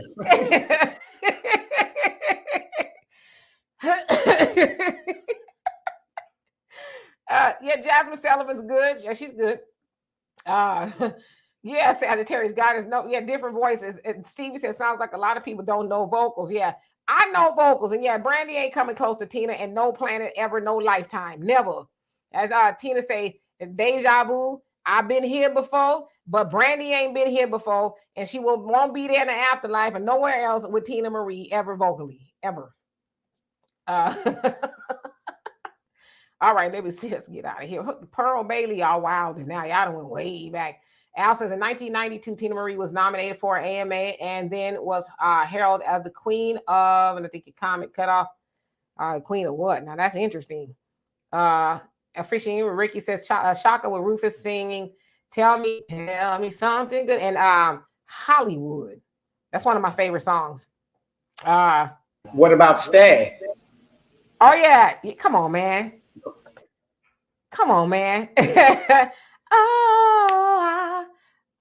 And Erykah Badu redid it, and she did a good job. She did a really good job. I actually like Shaka's Epiphany, that album. That's a good album. Wait, remember on that album, she remade Fleetwood Mac song, Everywhere. Oh yeah, I wanna be man. with you everywhere. Yes, that's the jam right there. One of my favorite songs on that is the end of a love affair. That one is like I was listening to the other day. I was like, man, that one right there, boy. I said that describes me to it. Well, almost to a T. I don't drink and smoke, but yeah. Ebony says, I think you connect to Tina. It's okay. I do. I ain't no shame in the game. I am a Tina Marie fan. I am. Melissa Morgan. Yes. No. Melissa. I love Melissa Morgan. Me, Lisa. Fool's Paradise. Morgan. That was the jam. Yeah. I listen. I love me, Lisa. Okay. I love her. But okay, let me listen to her voice real quick. Love Changes with Kashif. Close, but she's still not touching Tina. She not. I'm telling y'all, go listen to Casanova Brown. That's a case closed. I'm winning the case just with that one alone. Nobody has that range. I mean, the storytelling. I'm telling you, when she hold that note, it's like, is she gonna breathe? I mean, it's that long. I mean, honestly, it's long, and she don't break at all. Sade is there with Anita Baker. Okay, yeah. They're different. Sade can sing, but Tina sings. Does that make sense? So, because Anita Baker and Sade, if they could sing, but their presentation was classy. If you ever been to a Sade concert, which is on my bucket list, I missed her in San Diego at San Diego State in the early 90s. Man, go on YouTube and watch one of Sade's shows. It is incredible. Incredible. Yep. Ebony said Leontine Price opera. Yeah, my stepfather loved Leontine Price. Absolutely. As I said, y'all, you know, I'm a singer, so I'm familiar with, you know, some genres of singers. I know some of y'all don't believe me. I probably would never seriously sing for y'all, you know, whatever the case is. But yeah. Al says, quit BS. Y'all need to sing Roy Orbison. Which one is that one? Pretty woman. Pretty woman walking down the street. Pretty woman. Have mercy.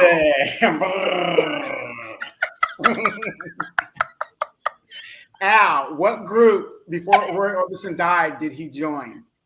I know you know the answer, so I'll give it. The Traveling Wilburys. Oh, I would have never guessed that one. Yeah, so 1990. Yeah, it was a super group. Yeah, so I had my daughter in 92. Yeah, I don't remember doing an electric slide in the club. You know, we was more or less, you know, dancing together. Yeah, you know. And then when your slow cut came on at the end, you know, before the last call before alcohol, you know, you get with your boo and you, let's chill. Now I remember that. That was my homegirl and her man song. They played that song. I don't care where they was in the club. They was gonna meet in the middle of the floor, and that was their song. Let's chill. Oh, come on, man. Phyllis Hyman. Yes, Phyllis Hyman. She's, to me, as I hear her voice, she's one of the greatest. But she's still in the genre with Anita and Sade. You know what I mean? But obviously, Phyllis Hyman's vocals were a little bit stronger. You know, she had that rich, almost like tenor voice. You know what I mean? Very, very rich. One of my favorite songs is B1 by her. So let's see here. All right. Let me get out of it. The fool, did you put in Tom Petty in the Heartbreaker? Because he was a good artist and he was a good writer. What was the song he did with what's her name from Fleetwood Mac? Stevie Nicks. Stevie Nicks. It was a song he did with her. Stand Back was one of them. And yes. Real popular. I mean, and come on. I won't back. Yeah, come on, man. Come on with it. He did another. I can't put my finger on the name of the song. Let's dance with Mary Jane. Yeah. That's it. That's the one. Yes. I like that one. That's probably one of my favorite songs by him. Absolutely. Yes. Al crazy. Hey, Arneva, how you doing? And the Al says, I like Tom Jones holding the note in Thunderball. Wait, I gotta do it. He never walks. No. You got to do it over because you Classic. cut out. You got to do it over No, because I you know, cut but out. look. He never wants when he should crawl. Dun, dun, dun, dun.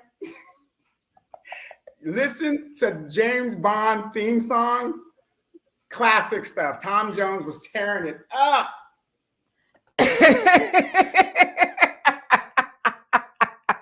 You tried it. You tried it. Yeah. Stop dragging my heart around. That was it. Stevie Nicks, Tom Petty. Okay. Yeah. Stop dragging my heart around. Yep. I'm just looking at this. Yeah. Yeah. Son of Earth. Yeah. Melissa, do you still love me? Yeah. Come on now. Fishing with Rick says, a soulful white woman. Ari Lennox. Yes. From Eurythmics. Absolutely. My nephew. Oh, he loves that Sweet Dreams. He had it on a loop. I'm like, enough. You say one who cares. You saw Sade live. Mikey says Tina had a soulful voice. Yep. Easy says, are you serious, D? She has way more hits than 2 albums. Tina. See, that's why I impress upon you. Go do your research. Tina had way more than 2 albums. Come on now, don't do Tina. Don't do Tina. Go do your research. I'm telling y'all, just go do your research and come back, and then we can have it. Matter of fact, I'll do a whole show on it. We can have a debate on, if Tina, if I'm capping, or was Tina really about that life? But come on, man, she had way more than 2 albums. Let's not do her. Come on now, she's in those bell bottoms singing "Lover Girl." Come on now, and that bass was kicking. Boom, boom, boom, boom, boom, boom, boom. Oh yeah, come on now. They all got they style from Aretha. That we won't debate. Absolutely. Yes, Aretha did it all. She actually stood in the place of Andre. Was it not Andre Bocelli? Was it Andre Bocelli? No. Pavarotti. Yeah, Pavarotti. Yeah, it was the Grammys. I guess he got sick or something, and she only had a couple of hours to learn that song, and she nailed it. Absolutely. And Ali said Leandra Johnson is better than Yolanda Adams. I'm familiar with Yolanda. Leandra, I have to guess, maybe hear some of her stuff more. Oh, come on. Yeah, Luther. Yeah, Luther. He's Luther's in a class of his own. You know what I mean? I like to listen to Luther from time to time. Yeah. We're not even going to debate Luther. Tony Braxton. Yeah, Anita, Tony Braxton, Sade, I can hear that. Edmonds says Tina didn't even reach Jasmine Sullivan's range of control. Come on, man. Y'all doing too much hating on Tina now. Y'all doing too much. Yeah. If you don't get me wrong. We come from different genres and generations, but you gotta go back and listen to the greats, and then see where you guys are at. If you don't know your past, you definitely won't know the future. Yeah, I still stand on that, Tina. Tina, there's not a lot of people that's gonna touch Tina. They're not. Oh yeah. Fantasia is another one, shouting, but she can hold no. She calls her style rock. So yeah, because she be man, that just cut my damn throat up even thinking about it. Absolutely. So anyway, we're gonna get out of here. Jessie J. Yeah, Jessie J she's cool. She sounds like a sister, but she don't sound like Tina. Ross says, hey, Donovan, Shirley Bassey from Gold Digger. Yep. Dame. Yes. Goldfinger. Yes, Goldfinger, not Gold Digger. Did he see that? No, did I say Gold Digger? I meant Goldfinger. Yeah, that's what I meant. That's what I meant. Gold Digger. I think I might use that for my Chapia daughters out here. There you go. Chapia daughter.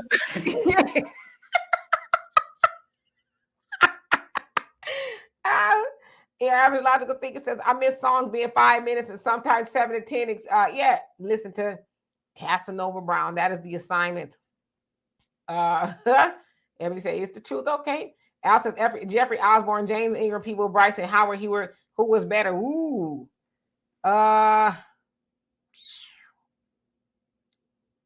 Concentrate on you. How, you know, I'm a Howard Hewitt fan because he was with Shalimar and his voice is very distinctive, but that's hard. But Howard Hewitt. James Ingram, hands down, because he sings one of my favorite songs. James Ingram, you're right. James Ingram. Yep. That for me, James Ingram, 100 Ways. That's my one. What she does. Send her roses. Just because. Oh. That's one of my favorite songs. It is.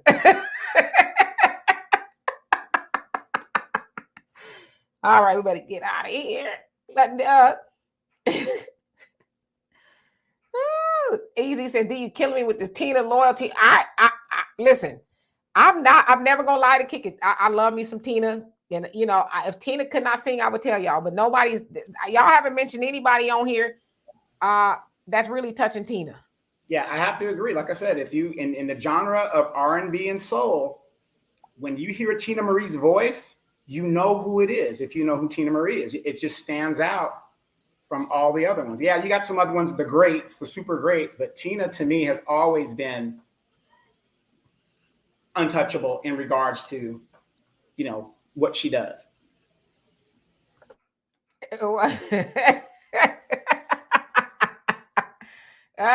Yeah, man, Tony Terry, he got those vocals.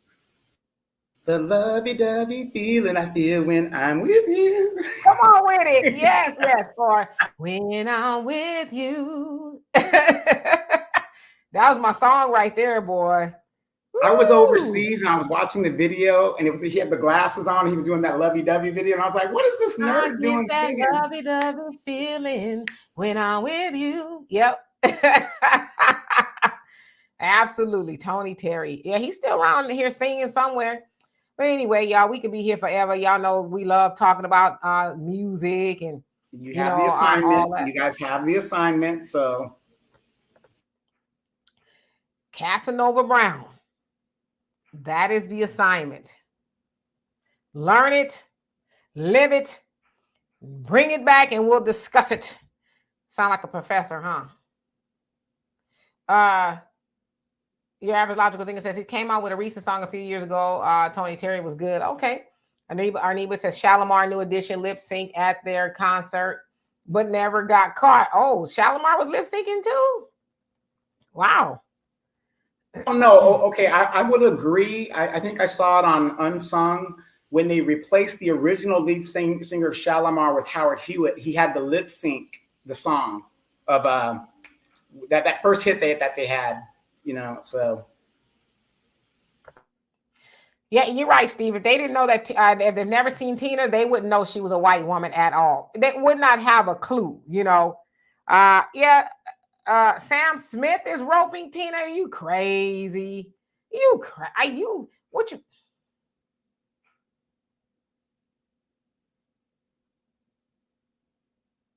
I mean, Sam Smith can sing, but he ain't no Tina, you know.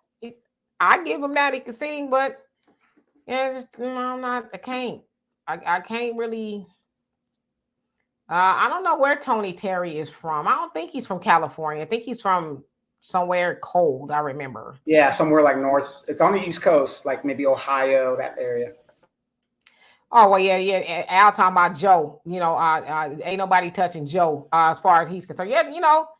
Joe has quite the resume, and he can sing. He's a lot of contributions. Joe is he's good. Y'all, you say no assignment necessary. I'm just saying. And our peace and love to you as well, Brother Samuel. And Mimi, how you doing? Long time no see. Says I've been cooking.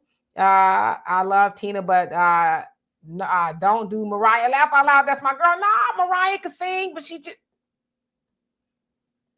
not touching Tina. I mean, if we had to compare, like to have to say she not touching Tina Marie. Listen to Casanova Brown. You guys will be like, oh damn, we was bumping our guns and we was wrong.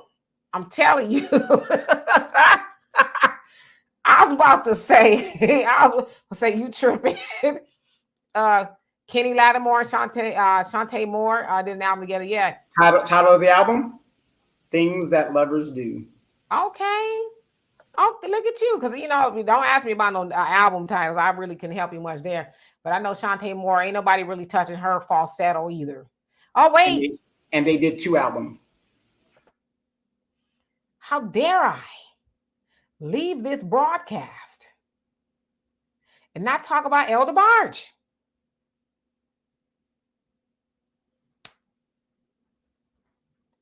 I must have. No, stop. I'm going to ask you this. I know we got to go, but this is important because Demetra, I got to put her against the wall. You guys know I'm always got to push her. El DeBarge or Bobby? Better voice. Bobby, because El DeBarge was patented off of his brother because the record company was like, we need you to hit those notes like Bobby. And El was like, well, I'm not Bobby. There's no other Bobby. I'll never be Bobby. But they said, you need to sound like Bobby. So Bobby DeBarge, hands down, he is the blueprint for that era of falsetto. Bobby DeBarge has the most natural falsetto that I can think of, other than like Maurice White, and cats like that. But El DeBarge, he's very, very close. I mean, he just is. So, I would be remiss not to mention El DeBarge. So anyway, yes, we love and appreciate you guys. Yeah, you guys are saying Bobby. Yep. El is still touring. El is still touring. He ain't near passing out on stage. You know what's so funny? I actually had an opportunity to see El DeBarge. I was there at the concert, and he was there with a couple other people, and I was all happy, ready to go. I was like, yes, I'm going to see my husband, all that other stuff. And then he was high, so high. He could not touch the sky. He was just like wandering around the stage, like, and they kept on trying to move him toward the piano. So they finally put him on the piano, and he's okay. Just like, the part of 5 Heartbeats when the dude was jacking up the piano for that's how he was sounding. I was like, what's going on? And that was the only time I haven't been able to see him yet, but I'm holding out hope that I will be able to. And she still loves the man, even though he was out of his mind at the time. We all have our struggles, He's trying. What do you expect from him? He's trying his hardest to be a good human being. Give him a break. Yes, it says we gotta give Lady D to the El DeBarge detox. No, what did Diana Ross say? I don't need no cure. If there's a cure for this, I don't want it. I don't want it. Okay. I've got the sweetest hangover. Oh, he says, okay, we can't leave without mentioning her. Mary J. Blige. Yes, she's a great singer. She ain't Tina either. Mary J. Blige is nowhere near a Tina Marie. Nowhere near. Sorry. I've seen Mary J. Blige. I have a lot of her albums, but no. Sorry. Said Dinah was a thief, and it don't matter what she said. Oh, what did she steal? Really? Yeah, you know what? In love with a crackhead. Hey, her block game is hard, Easy. When you talk about Elle, her block game is hard. You want to be blocked easy? Listen, I'm used to that, okay? Most people know I love El DeBarge. That's the first thing they say. And I'm like, well, nobody's perfect, right? Those who live in glass houses should not throw stones. He's trying his best. We fall down, but we... That now sound like an enabler, like a mug, huh? Leave him alone. It's just a little crack.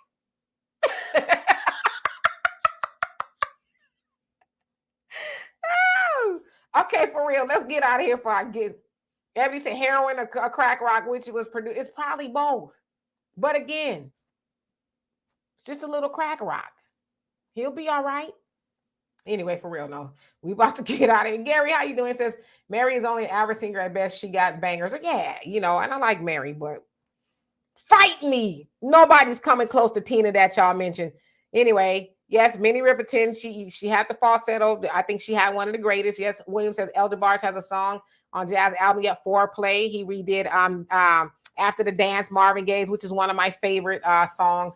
Anyway, I can go on forever about Belle. And I just want to add this for the newer generation people who, and you guys know your music. I'm impressed. Some of you guys that are a lot younger than us.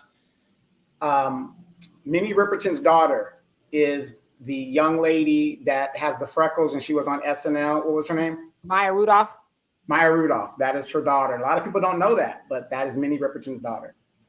Yep. So anyway, we love and appreciate y'all. We'll be back here. Walter, he said he's going to be here tomorrow. He's excited. He wants to continue talking about something Charleston White said. So it should be interesting. Y'all know we almost got into it last week. So we'll see if we can stave that off.